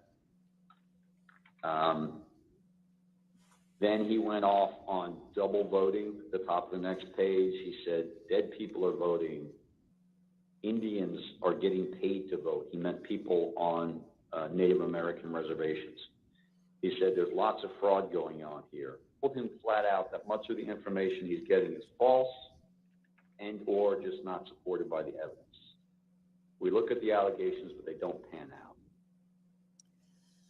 Mr. Barr and his advisors were not the only ones who determined that the president's allegations regarding Dominion voting machines were false. So, Mr. Chairman, I ask unanimous consent to include in the record of this hearing reports issued by the Department of Homeland Security's Cybersecurity and Infrastructure Security Agency, otherwise known as CISA, that addressed and rejected the claims of manipulation of voting machines in the 2020 election. Without objection, so ordered.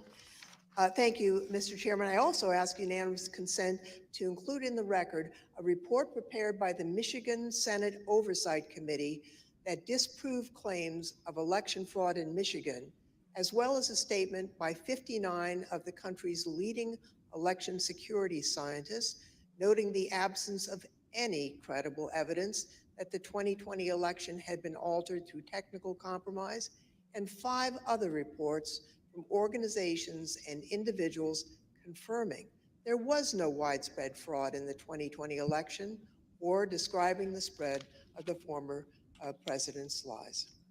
Without objection, so ordered. Thank you, Mr. Chairman, and I yield back. Pursuant to the order of the committee for today, the chair declares the committee in recess for a period of approximately 10 minutes. Oh, okay. All right. So guys, that's perfect. We have 10 minutes. I'm going to do a transition with David Shuster in a second, and the hearings are going to continue, but I've got to tell you a whole bunch of things.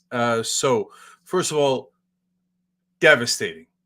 I'm shocked at how competent these hearings are. Flabbergasted. I can't believe they're doing this good a job. This is how we would lay out the case. I don't mean it from a progressive perspective. I mean from a logical perspective. This is the order of things. This is one thing leads to another. Overwhelming evidence, tapes, witnesses, etc. Mainly tapes in just the right order. Thank you. Thank you for your competence. I'm so not used to it. I can't express to you how shocked I am at the good job they're doing in these hearings.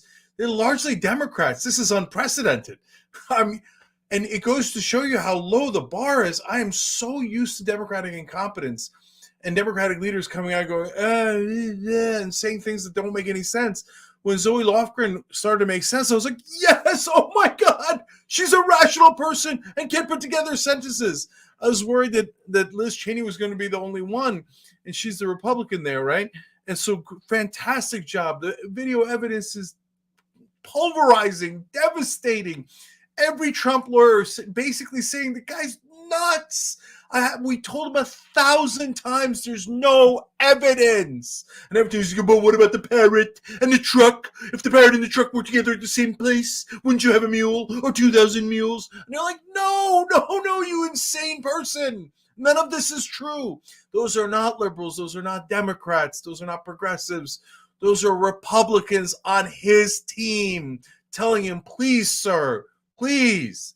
Okay, and Barr summarized it well at one point saying, look, after the election, he just became detached from reality. And that's exactly right. And so the Barr testimony was obliterating. Look, I know that Trump voters don't know the context of Washington. They barely know the context of life, right? So the people that are still hanging on, which is a great majority of Republican voters saying, oh, no, Biden didn't win the election. Oh, wait, Trump won the election. So they're like, none of thing is likely to get through to that core base, right? But maybe 25% of Republican voters can look at this and go, as Barr said at one point when he was talking to Trump, quote, this is getting awkward. Okay, are there 25% of Republican voters left in the country who are still sane, who are not detached from reality? Because if they watch any portion of this, they gotta be like, oh, it turns out Trump was lying the entire time. His entire team thought he was lying. His son-in-law thought he was lying. His daughter thought he was lying. His attorney general. So that's why I come back to Bill Barr, because if you know the context of Washington, Bill Barr is not a little right-wing. Bill Barr's massively right-wing. And Bill Barr just told you he agreed with everything Trump did before the election. Trump was a monster, an idiot, a right-wing zealot before the election. And Bill Barr was there for it. Bill Barr was the one who engaged in the cover-up of the Mueller report and misrepresented it. Bill Barr covered for everything Donald Trump did. And even he said, well, that was pre-election when we're basically, this is obviously he didn't say this part, but I'm telling you this editorially. He's like, basically, we were monsters together. I didn't mind being a monster. I didn't mind being crazy right wing. But he's like, but after the election, he was gone. He's detached from reality. You just couldn't have a normal conversation with him. So it's not that Barr didn't mind being right wing. It's not that he didn't mind using every lever of power to maintain that power. It just wasn't true. It wasn't within miles or planets of true. So if Republicans are watching, this is devastating. If independents are watching, it's devastating. Let me give you more, but first let me give you one quick funny comment. The Zoe Lofgren wince is awesome, especially in the early parts. She started getting better towards the end. I wish I could have interrupted to tell you guys this, but I wanted to make sure you didn't miss a word of it. Before the videos ran, she's uncomfortable. She hasn't done the, hey, let's go to the videos before. That's why I said it looks like us. Hey, go to video 15, go to video 8, right? Every time before the video, she would wince like, is it going to play? Is the right video going to play? So see if she does it again. Just a fun little part of it. The little mask, the black mask they have on the phone that look like little condoms. I'm keeping it real, hilarious. Okay, I get why they have to do it, but it's just funny. And so somebody one of the Trump team started saying this is like the big fraud, really. And there's a good word for it in my mind. This is not me saying it. I think where they. And this is important, guys. And again, I can't believe they're making rational points that are really logical and devastating, because Democrats normally suck at that. So anyways, so they said not only did he raise money, not only did he lie about the elections, but he raised money to tell you about how he's going to do the court cases, right? Then they explained that he lost all the court cases, that every piece of evidence was not real, etc. But on top of that, that he never actually spent the money on the court cases. So that's what I would call the big con. So and he didn't con us. He didn't con independents. He didn't con the media. He conned his own voters. He still has a lot of that money. A lot of that money he spent on himself. Jared's face is hilarious. Every time he looks like, I do declare. I feel like he's going to say that before every time he speaks. But even, I mean, look, Bill Stepien, campaign manager, he's like, basically he was saying they started to sound insane. And whenever they're meeting outside of the Oval Office where Trump's not, Mark Meadows, Jason Miller, even Jason Miller, they're all like, none of this is true. Stepien says right in the beginning, proud of the race we ran. That means that they're about to lose to him. They're about to lose. Can't talk sense to him. And by the way, this is super interesting. He might have lost the election because of his insecurity. He told everybody don't do mail-in votes. Stepien and others explained to him, including Kevin McCarthy, no. If you tell Republicans to not do mail-in votes, we're going to lose a certain percentage of people who would have voted but who can't go in day of. That could cost us the election. Remember, he only lost by 43,000 votes in 3 states. He only lost the Electoral College because of those 3 states and just those 43,000 votes.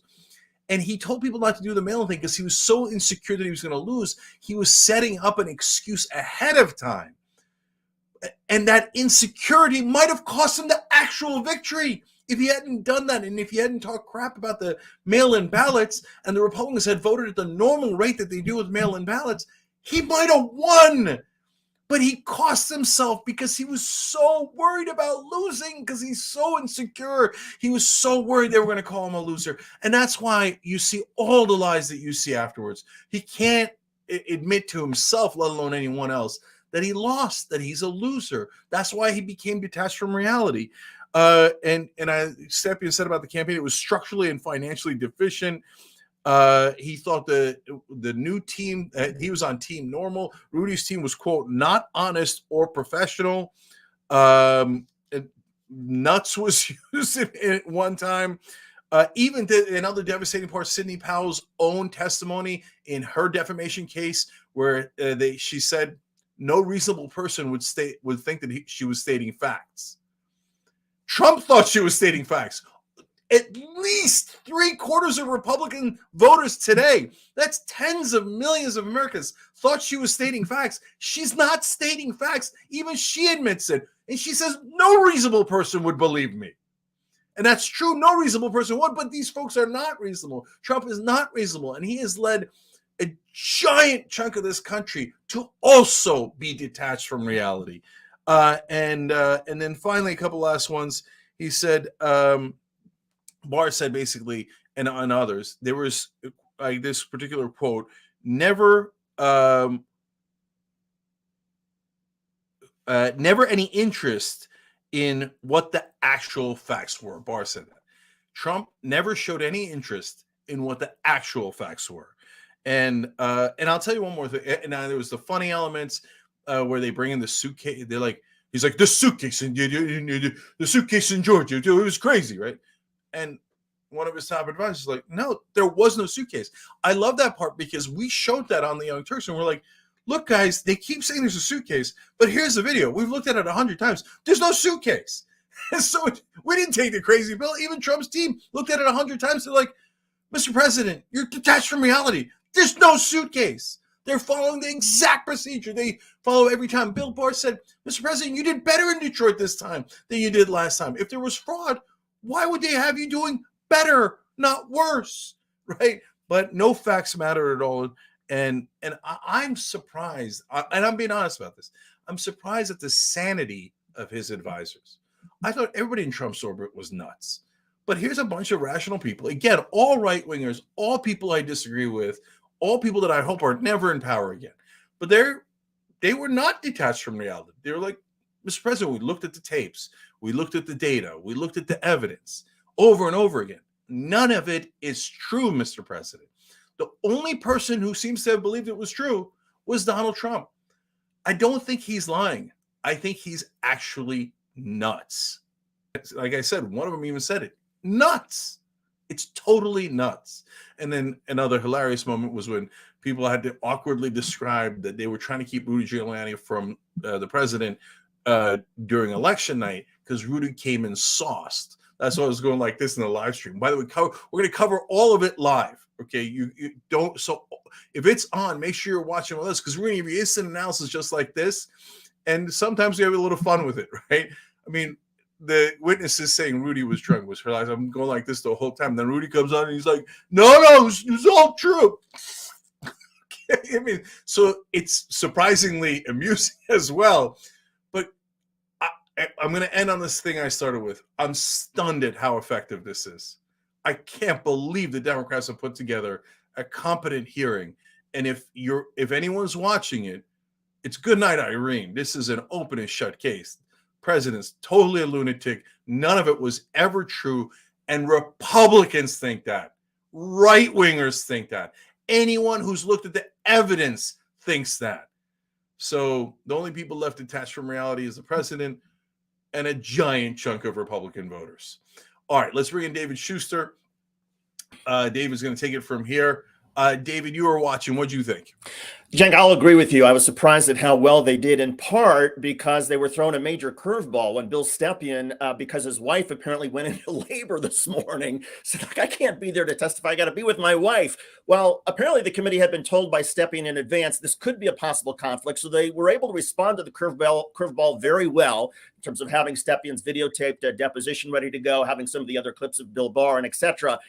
But still, as you pointed out with Zoe Lofgren, they were never quite sure if their sequence was going to work. So kudos to the committee for how smoothly they handled this, despite their star witness today not being available. I will add, Cenk, that the other group that is going to be so intriguing to follow on this, and that one of the witnesses, Chris Stirewalt, was a politics editor at Fox News. He mentioned that Donald Trump was convinced that the election was stolen from, that he was crazy, and that a large chunk of Republican voters did, but that most Republicans, most operatives, most campaign officials did not believe it. They knew it wasn't true. But there were a couple key people at Fox News who kept peddling Donald Trump's lies, ignoring what they were being told by the campaign, and continued to promote those lies anyway. In other words, Fox News was the echo chamber that Donald Trump was seeking. And so I think it'll be fascinating when Chris Stirewalt gets up and if he's asked about internal discussions at Fox News about how they handled the coverage. But again, it's been a fascinating hearing. And again, to your point, a lot of people, I think, just naturally assumed, oh, there's lots of Republicans, the campaign, the RNC, Republicans in Congress who are convinced the election had to have been stolen. And now we're finding out, no, most of them, in fact, knew the election had not been stolen. Most of it knew that this was nonsense. Anyway, I'm going to stop talking, follow your lead, let the committee continue to speak for themselves. So real quick, guys, we're double streaming. You can also see JR Show Watchlist at youtube.com/watchlistTYT. Damage Report's going to come after Watchlist, of course. So watch either stream you like. David's going to take it from here. Benny Thompson's back. For the city of Philadelphia, where he served for more than 10 years. Mr. Ginsburg is one of the leading election law attorneys in the country and has represented Republican presidential candidates in election litigation dating back to 2000, where he represented George W. Bush in the Bush v. Gore litigation. I will now swear in our witnesses. Please stand and raise your right hand. Do you swear or affirm on the penalty of perjury that the testimony you're about to give is the truth, the whole truth, and nothing but the truth? So help you God. Thank you. Please be seated.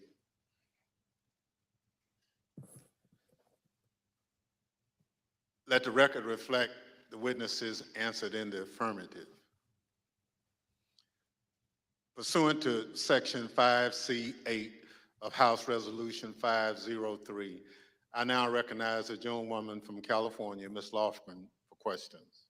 Thank you, Mr. Chairman. Before the break, I think you all heard Mr. Barr and Mr. Donahue talk about the false claims that Mr. Trump and his supporters made about suitcases of fake ballots in Georgia We have a witness here today who thoroughly investigated that issue. Mr. Pack, I want to thank you for appearing before us today. You were appointed by President Trump to serve as the U.S. Attorney for the Northern District of Georgia, and you served from 2017 until January of 2021. You were the lead federal prosecutor there and worked for the Department of Justice under then Attorney General Bill Barr. Now, were you ever asked by Attorney General Barr to investigate claims of voter fraud in the 2020 election? And if so, what were those claims? Thank you, Congressman Loughran. Thank you for the question. Approximately December 4th, I believe, of 2020, Attorney General Barr and I had a conversation about an unrelated case to the case at issue. At the end of the conversation, Mr. Barr had asked me if I had seen a certain videotape that was being reported in the news where Mr. Giuliani, in a Senate subcommittee hearing that was held the day before, May 3rd, showed a videotape of a purportedly a security tape at the State Farm Arena in Atlanta, which is also in Fulton County in the city of Atlanta. I'm sorry, city of, yes. At the time, Mr. Barr asked me that he had made a public statement that he had not seen any widespread election fraud that would question the outcome of the election. And because of the videotape and the serious allegation that Mr. Giuliani was making with respect to the suitcase full of ballots purported in the video, he asked me to find out what I could about it, because he had envisioned that in some days after our call that he was going to go to the White House for a meeting, and then that issue might come up. He asked me to make it a priority to get to the bottom of, just try to substantiate the allegation made by Mr. Giuliani. Thank you. I understand the Georgia Secretary of State's office investigated those State Farm Arena allegations and didn't find any evidence of fraud. What did you find when your office conducted its own investigation? We found that the suitcase full of ballots, the alleged black suitcase that was being seen pulled from under the table, was actually an official lockbox where ballots were kept safe. We found out that there was a mistake in terms of a misunderstanding that they were done counting ballots or tallying ballots for the night, and the partisan watchers that was assigned by each of the respective parties were announced to send home. But once they realized the mistake, someone from the Secretary of State's office had indicated that, no, we're not done for the night. You need to go ahead and continue counting. So once they packed up the lockbox full of ballots, they brought back the official ballot box again and continue to tally the ballots from the lockbox. Unfortunately, during the Senate hearing, Mr. Giuliani only played a clip that showed them pulling out the official ballot box from under the table and referring to that as a smoking gun of fraud in Fulton County. But in actuality, in review of the entire video, it showed that that was actually an official ballot box that was kept underneath the tables. And then we saw them pack up because the announcement that they thought they were done for the night. And then once the announcement was made that you should continue counting, they brought the ballot box out and they continued to count.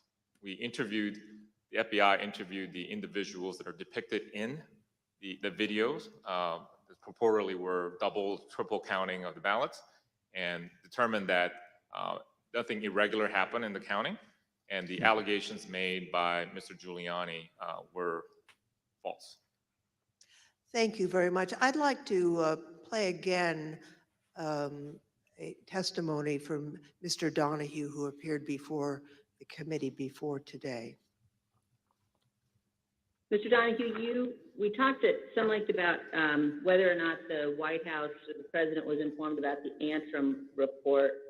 On the results of the investigations, the interviews that have gone on Fulton County, how would those results have been communicated to the White House, to the president?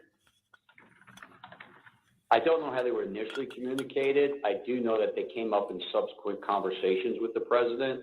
And Dag Rose and I essentially told him, we looked into that and it's just not true. Okay, so he was informed.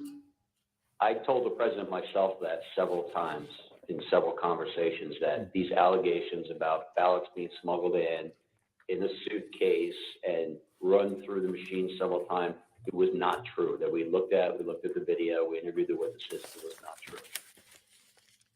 Mr. Pack, after you left the U.S. Attorney's Office on January 4th, 2021, did the next U.S. Attorney there, I think Mr. Trump's personal pick, Bobby Christine, did he investigate any remaining claims of fraud?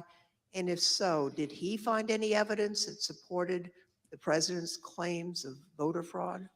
It is my understanding that Mr. Christine continued any investigations that were pending at the time of my departure, but he was unable to find any evidence of fraud that affected the outcome of the election. So after investigating the president's and Mr. Giuliani's claims about voter fraud in Georgia, is it your view today that there was no evidence of widespread fraud sufficient to undermine confidence in the outcome of the election in Georgia? That is correct. Thank you, Mr. Pack. And I want to thank you also for the service that you've given to our country. We appreciate that. Next, I'd like to turn to President Trump's false allegations about election integrity in Philadelphia. The Attorney General discussed these allegations at some length. You know, the idea, the president has repeatedly suggested that there was some kind of outpouring of unexpected votes in inner city areas like Philadelphia. As recently as January 13th, when he walked off the NPR set, he was asked by the interviewer, what's your evidence of fraud? And he said more people voted in Philadelphia than there were voters. And that was absolute rubbish.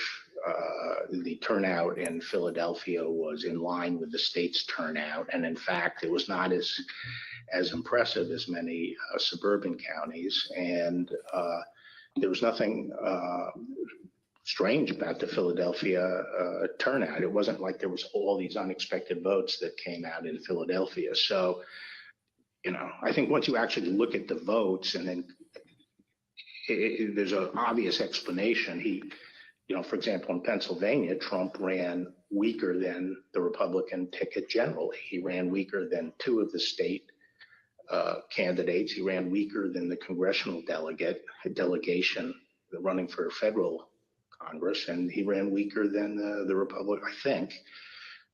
I haven't looked at this recently, but he generally was a weak element on the Republican ticket. So that does not suggest that the election was stolen by fraud.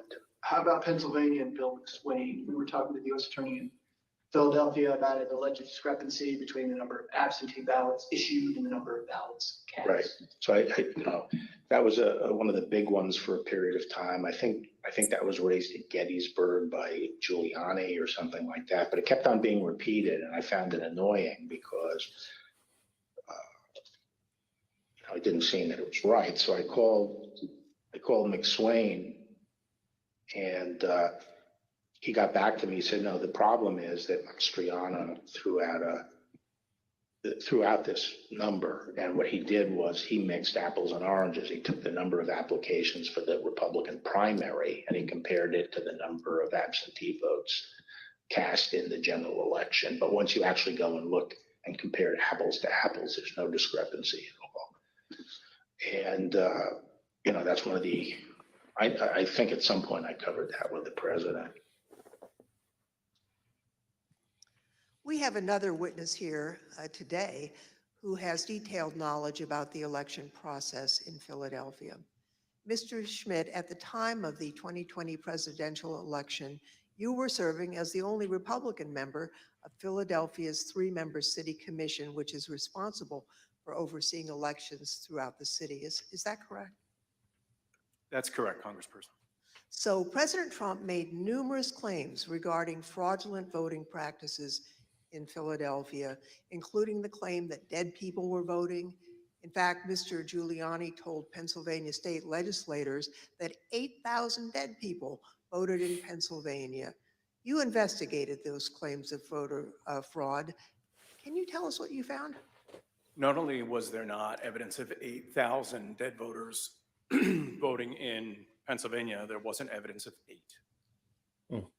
We took seriously every case that was referred to us, no matter how fantastical, no matter how absurd, and took every one of those seriously, including these.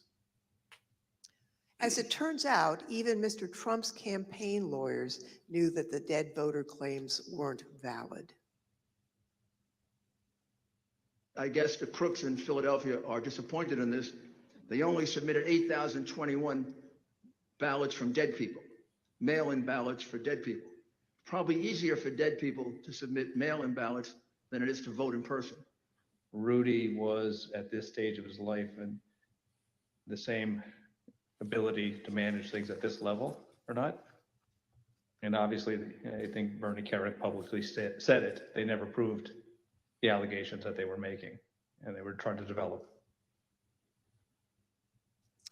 Mr. Schmidt, on November 11th, 2020, President Trump tweeted about you saying, and here's a quote, "A guy named Al Schmidt, a Philadelphia commissioner and so-called Republican or rhino, is being used big time by the fake news media to explain how honest things were with respect to the election in Philadelphia. He refuses to look at a mountain of corruption, dishonesty. We win." As a result of that tweet and the CNN interview you gave where you stated the dead voter claims in Pennsylvania were false, you and your staff were subjected to disturbing threats. Can you tell us about that? The threats prior to that tweet, and on some level it feels almost silly to talk about a tweet, but we can really see the impact that they have, because prior to that, the threats were pretty general in nature. Corrupt election officials in Philadelphia are going to get what's coming to them. You're what the Second Amendment is for. You're walking into the lion's den, all sorts of things like that. After the president tweeted at me by name, calling me out the way that he did, the threats became much more specific, much more graphic, and included not just me by name, but included members of my family by name, their ages, our address, pictures of our home, just every bit of detail that you could imagine. That was what changed with that tweet. Behind me are redacted threats that you received that you provided to the committee. Now, we redacted portions of the text to protect your family. Mr. Schmidt, I think I speak for all of my colleagues when I say we are deeply sorry for what you and your loved ones have been through. And I also want to thank you for your service to your country and for standing up for the rule of law. I want to thank both Mr. Pack and Mr. Schmidt for their service, their testimony, and for standing up for the rule of law. Now I'd like to turn to another subject.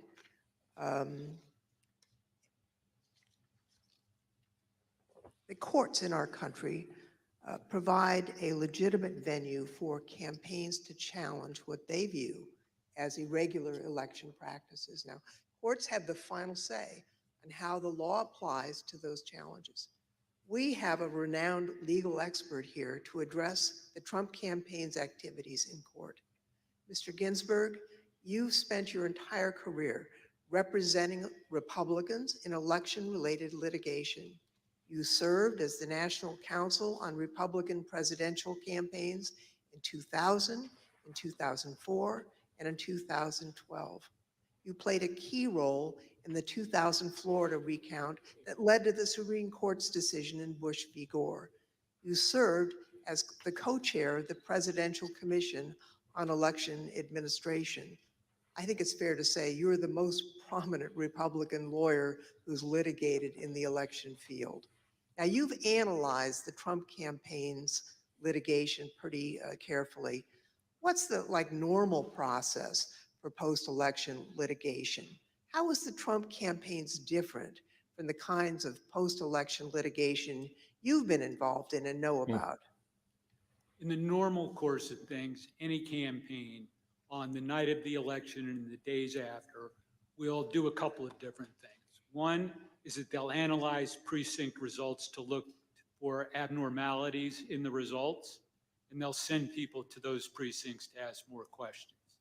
Secondly, all campaigns will have poll watchers and workers and observers in the polling place. And so campaigns will talk to those people if they saw any irregularities that could cause problems in the election. Now, the Trump campaign talked pre-election about having 50,000 poll workers. So presumably, they did have eyes on the ground in all these places. And so in the normal course of things, a campaign will analyze the reports that come in. The Trump campaign had a couple of basic problems, however. Number one, the 2020 election was not close. In 2000, that was 537 and close. In this election, the most narrow margin was 10,000 and something in Arizona, and you just don't make up those sorts of numbers in recounts. Absolutely. And when the claims of fraud and irregularities were made, you've heard very compelling testimony from Mr. Stepien, from Matt Morgan, from Alex Cannon about those claims and how they didn't believe them.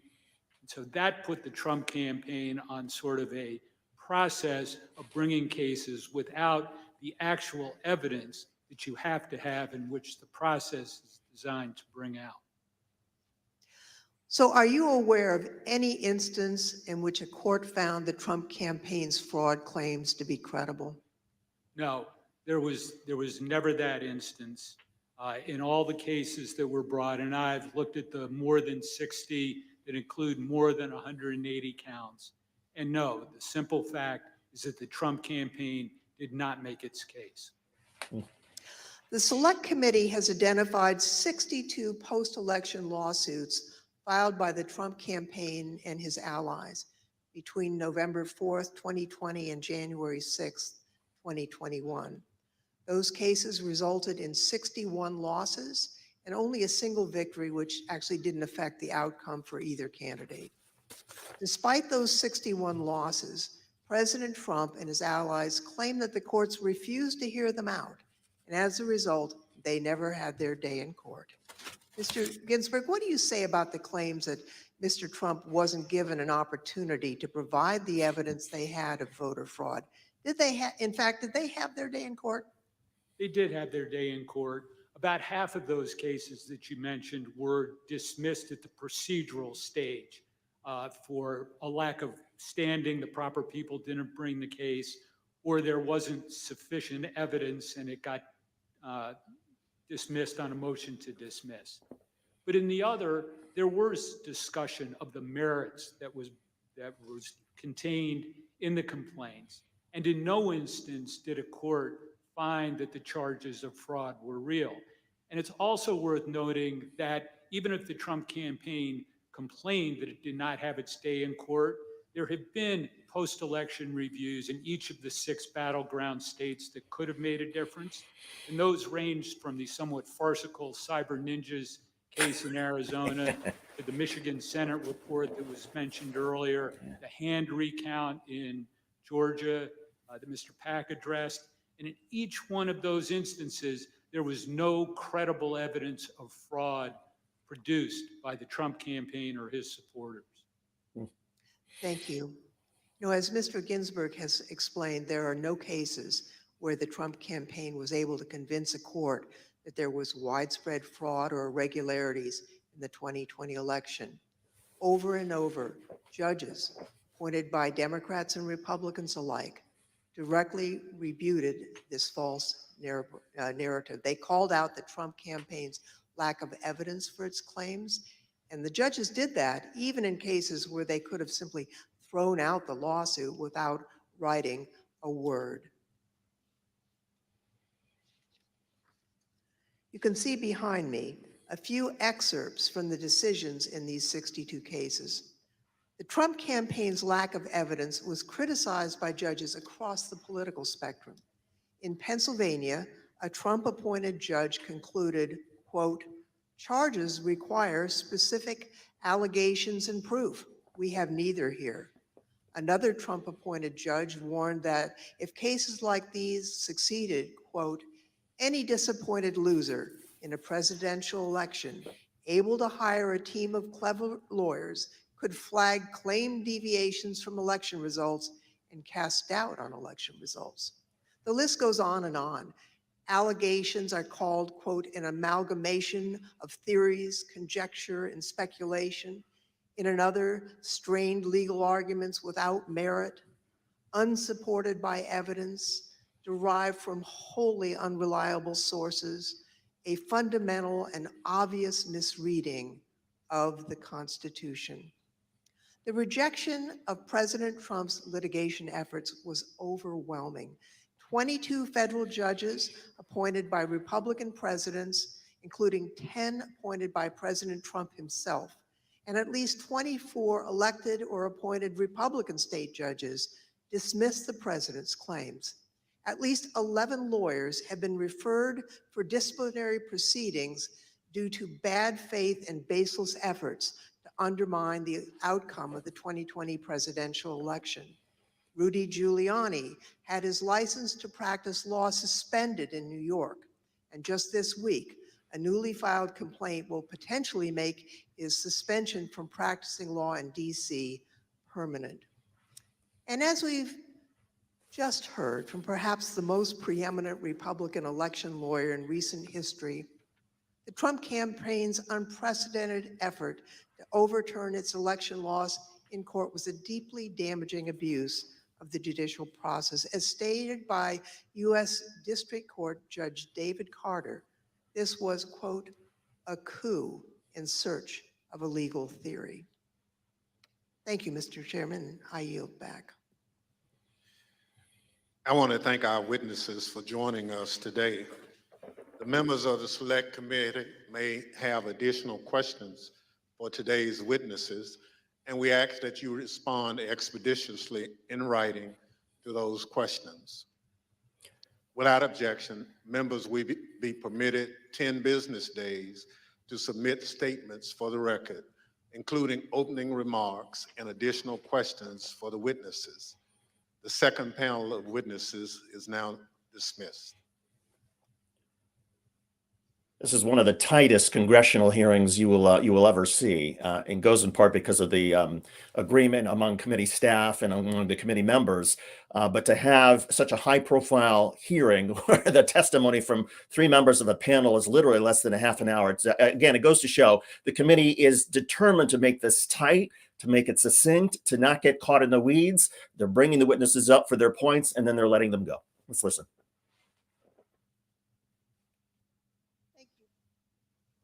Thank you, Mr. Chairman. Now that we understand the litigation efforts by President Trump and his allies, I'd like to present additional actions taken by the Trump campaign during this time. President Trump continued to push the stolen election narrative, even though he and his allies knew that their litigation efforts, making the same claim, had failed. It's worth pointing out that litigation generally does not continue past the safe harbor date of December 14th. But the fact that this litigation went on, well, that decision makes more sense when you consider the Trump campaign's fundraising tactics. Because if the litigation had stopped on December 14th, there would have been no fight to defend the election and no clear path to continue to raise millions of dollars. Mr. Chairman, at this time, I'd ask for unanimous consent to include in the record a video presentation describing how President Trump used the lies he told to raise millions of dollars from the American people. These fundraising schemes were also part of the effort to disseminate the false claims of election fraud. Without objection, so. My name is Amanda Wick, and I'm Senior Investigative Counsel with the House Select Committee to investigate the January 6th attack on the United States Capitol. Between Election Day and January 6th, the Trump campaign sent millions of fundraising emails to Trump supporters, sometimes as many as 25 a day. The emails claimed the, quote, left-wing mob was undermining the election, implored supporters to, quote, step up to protect the integrity of the election, and encouraged them to, quote, fight back. But as the Select Committee has demonstrated, The Trump campaign knew these claims of voter fraud were false, yet they continued to barrage small dollar donors with emails, encouraging them to donate to something called the Official Election Defense Fund. The Select Committee discovered no such fund existed. I don't believe there is actually a fund called the Election Defense Fund. Is it fair to say that Election Defense Fund was another, I think we called it a marketing tactic? Yes. And tell us about these funds as marketing tactics. Just a topic matter, where money could potentially go to be, how money could potentially be used. The claims that the election was stolen were so successful, President Trump and his allies raised $250 million, nearly $100 million in the first week after the election. On November 9th, 2020, President Trump created a separate entity called the Save America PAC. Most of the money raised went to this newly created PAC, not to election-related litigation. The Select Committee discovered that the Save America PAC made millions of dollars of contributions to pro-Trump organizations, including $1 million to Trump Chief of Staff Mark Meadows' charitable foundation, $1 million to the America First Policy Institute, a conservative organization which employs several former Trump administration officials, $204,857 to the Trump Hotel Collection, of course, over $5 million to Event Strategies, Inc., the company that ran President Trump's January 6th rally on the Ellipse. All of us here today do not want to see our election victory stolen by emboldened radical left Democrats, which is what they're doing. The evidence developed by the Select Committee highlights how the Trump campaign aggressively pushed false election claims to fundraise, telling supporters it would be used to fight voter fraud that did not exist. The emails continued through January 6th, even as President Trump spoke on the Ellipse. 30 minutes after the last fundraising email was sent, the Capitol was breached.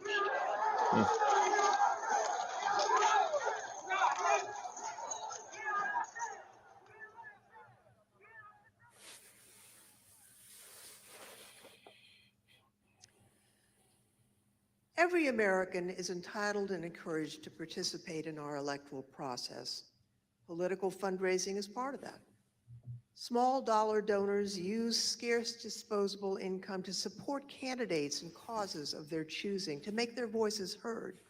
And those donors deserve the truth about what those funds will be used for.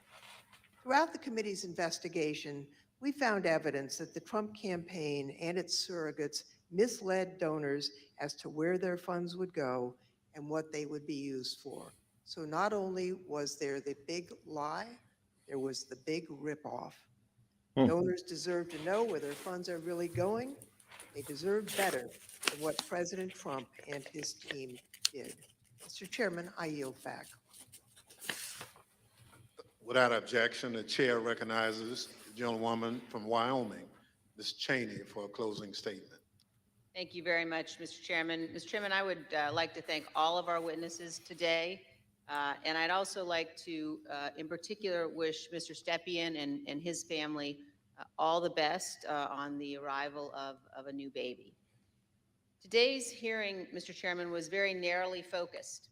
And in the coming days, you will see the committee move on to President Trump's broader planning for January 6th, including his plan to corrupt the Department of Justice and his detailed planning with lawyer John Eastman to pressure the Vice President, state legislatures, state officials, and others to overturn the election. Let me leave you today with one clip to preview what you will see in one of our hearings to come.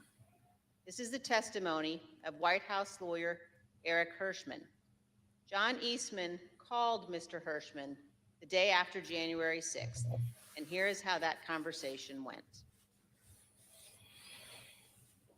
I said to him, "Are you out of your effing mind?"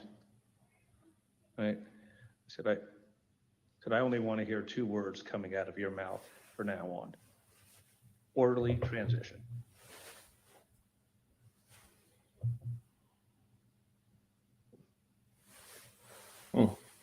Thank you, Mr. Chairman. I yield back. At the conclusion of last week's hearing, we showed you a video of rioters explaining why they had come to Washington on January 6th. It was because Donald Trump told them to be here.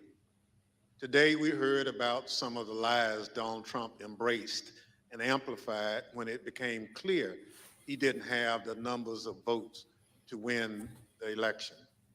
We heard about how officials at different levels of government explored claims of fraud and found no evidence. Yet the former president continued to repeat those false claims over and over again. Today, we'll end things where we did on Thursday, back on January 6th, hearing words of individuals who wanted to stop the transfer of power. We know they were there because of Donald Trump. Now we hear some of the things they believed. Without objection, I enter into the record a video presentation. I know exactly what's going on right now. Fake election. They think they're gonna fucking cheat us out of our vote and put communist fucking Biden in office. It ain't fucking happening today, buddy. You voted? Yes, sir. How'd it go? Voted early. It went well, except for the can't really trust the software. Dominion software all over. We voted, and right in the top right-hand corner of the Dominion voting machine that we used, there was a Wi-Fi symbol with 5 bars. So that most definitely connected to the internet, without a doubt. So they stole that from us twice. We're not doing it anymore. We're not taking it anymore. So we're standing up, we're here, and whatever happens, we're not laying down again. I'm from Pennsylvania. It didn't work. It absolutely worked. It didn't work. No. Trust the system. 200,000 people that weren't even registered voted. 430,000 votes disappeared from President Trump's tally. And you can't stand there and tell me that it worked. I don't want to say that what we're doing is right. But if the election's being stolen, what is it going to take?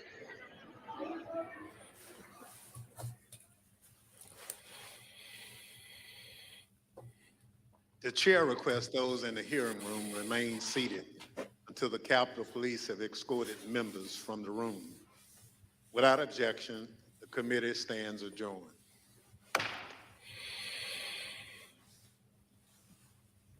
And that is it for the second day of the January 6th Special Select Committee hearing. And it was another incredibly tight, remarkable day of testimony and new information. First of all, as the committee members file out, we heard at the end a number of people who were there on January 6th saying that if the election is stolen, what is it going to take? And the committee did a very effective job on this day, pointing out the number of Trump campaign officials who knew that the claims of fraud were bogus. The number of Department of Justice officials, from the Attorney General, the Deputy Attorney General, a U.S. Attorney in Atlanta, who went out and investigated these claims about, suitcases full of ballots and things that weren't proper. And every time they found that there was nothing there. They also had testimony from an election expert, Ben Ginsberg, widely respected Republican lawyer. A lot of people may remember him from the 2000 Bush v. Gore recount. Ben Ginsberg saying that the Trump evidence simply was not there, and pointing out, and this may be news to a lot of Trump supporters who will say, well, the reason these 62 courts rejected Donald Trump and his claims was because, well, they never heard the evidence. And Ginsburg pointed out, well, there were some cases that because of the procedural grounds or because the threshold wasn't meant to begin with, the courts rejected it. But he pointed out in half of those 62 cases, no, they did hear the evidence. They did hear the Trump argument, the argument through Rudy Giuliani, whatever evidence Giuliani was putting forward, and the courts repeatedly rejected it, finding that the arguments were scurrilous, that the evidence was nonsensical, that it was baseless. Some pretty interesting testimony from the U.S. Attorney in Atlanta, who went into, a lot of people who watched Fox News probably heard from Tucker Carlson, Sean Hannity, Laura Ingraham, and others. This suitcase that suddenly appeared when the counting stopped in Atlanta, and suddenly it appeared, and that suggested, well, there must have been thousands of Trump votes that were suddenly Biden votes that were counted. And the federal prosecutor went in, looked at the entirety of the tape, as the Young Turks have done, and found that there's nothing here. There's a reasonable explanation. And what people think that they saw, what Rudy Giuliani called a smoking gun, was nothing like that at all. So a pretty effective job by the committee in keeping the testimony tight, having these witnesses, the U.S. Attorney and Atlanta or the Republican city council member in Philadelphia, who again also investigated what the claims were that were being brought that Donald Trump was suggesting, and found there was nothing there. And also some pretty compelling testimony about the power of Donald Trump's tweets, because the committee showed this one particular tweet from Donald Trump where he lambasted Al Schmidt as a rhino for essentially being corrupted by the Democratic mob, whatever the tweet was. And Schmidt talked about how suddenly the threats to him became very graphic and very violent, and the Trump mob, the fascists, then started putting pictures up of his family, of his house, his address, and the threats were very, very tough. So again, for people who are saying, "Oh, Donald Trump, you shouldn't take his tweets literally." Well, the fact of the matter is, so many Americans did take Donald Trump's tweets literally and acted on it and were revved up and angered by President Trump, even though, and these tweets were coming out after Donald Trump had been told repeatedly by campaign officials, by the Department of Justice, by Trump's own White House staff, there is nothing to these allegations. These allegations are false. So in other words, the committee has this day, and for those of you who are just catching up, and you're going to see summaries of this on TYT throughout the day, and of course, wherever your choice of news is, although perhaps not Fox News. But the point of today was to show that time after time again, it wasn't the entire Trump campaign, Donald Trump, and so many countless Republicans who believed that there was election fraud. And you often hear from Republicans, "Oh, no, everybody knew it was fraud." No, the only people who thought that this was fraud were Donald Trump and Rudy Giuliani. Everybody else in the campaign, at the Department of Justice, the staff workers, the people whose job it was to monitor the election results and look at the precincts and see if there were any abnormalities, they knew. And they were telling some members of the media, there was nothing there. And they kept telling that to Donald Trump over and over and over again. And yet, the president kept tweeting about the big lie. He kept having the RNC send out these fundraising emails in which they raised more than $250 million, including $5 million that went to the organization that helped put on the January 6th rally that was part of the insurrection and the storming of the U.S. Capitol. There'll be more committee testimony coming up on Thursday, and that's when the committee will start to look back again towards the events that led up to January 6th. The point of today was simply to show that within hours of the election, of the November 2020 election, campaign officials knew that Donald Trump had lost. They knew that the margins were so big that even if there had been some fraud, there wasn't enough to make up the difference. And every one of these claims that was being made about fraud, about ballot systems not working, about Dominion, that was coming from Donald Trump out of whole cloth. There was nothing to support it. And this gets to the committee's overall goals, to show that the responsibility of Donald Trump wasn't just to call off the mob on January 6th. He had a duty, he had an obligation to be honest with the American people, to accept the results, particularly when it was clear that the evidence supporting his claims of fraud were not there. And he was told by the highest levels of the U.S. government, the highest levels of his own campaign, the evidence was not there. And he still yelled at his staff. He sent out crazy tweets. He did things that caused his own supporters to get even more riled up and angry and destabilize this country. And that's the impact that Donald Trump had, starting with the November election, moving up all the way through November and December and heading towards January the 6th. What a day. For everybody who's been watching, I want to thank you for being part of our coverage on TYT and being part of the live chat. Also, special thanks to Cenk Uygur for his masterful coverage earlier today. You're going to get a lot of reaction from TYT to today's hearing when on the main show with Cenk and Anna, also on J.R. Jackson's show. Dr. Rashad Ritchie is going to be talking about all this. We'll also have some videos on Rebel HQ. You can let us all, of course, know what your thoughts were in the comment section here, but that's going to be a wrap for this day. We will have more live coverage, and we hope that you appreciate us only talking when the committee is not talking or interjecting very quick comments. We want you to be able to hear everything that the committee is saying, unfiltered, without us sort of stepping on it. And I think we did a pretty good job of doing that today. We'll do more of that live coverage again at the next hearing on Thursday. And again, there's half a dozen of these hearings that are coming, and the committee keeping it extremely tight, moving it along, keeping it very succinct, getting to the point. This is not your typical congressional hearing where lawmakers can sort of meander and deliver lengthy 8-minute statements about themselves and what they're doing, and the witnesses go off in tangents. This is as structured and tight as you will see in a congressional hearing. And in my view, it has been remarkably effective. And for those who are thinking, oh my God, the Democrats are going to blow this, now, the Democrats are doing a brilliant job, and certainly they're showing a certain discipline towards this subject that is almost unheard of, perhaps, for the Democratic Party. But that'll do it for our coverage on this day. On behalf of Cenk Uygur and the entire team at the Young Turks, I'm David Shuster. Thanks for joining us.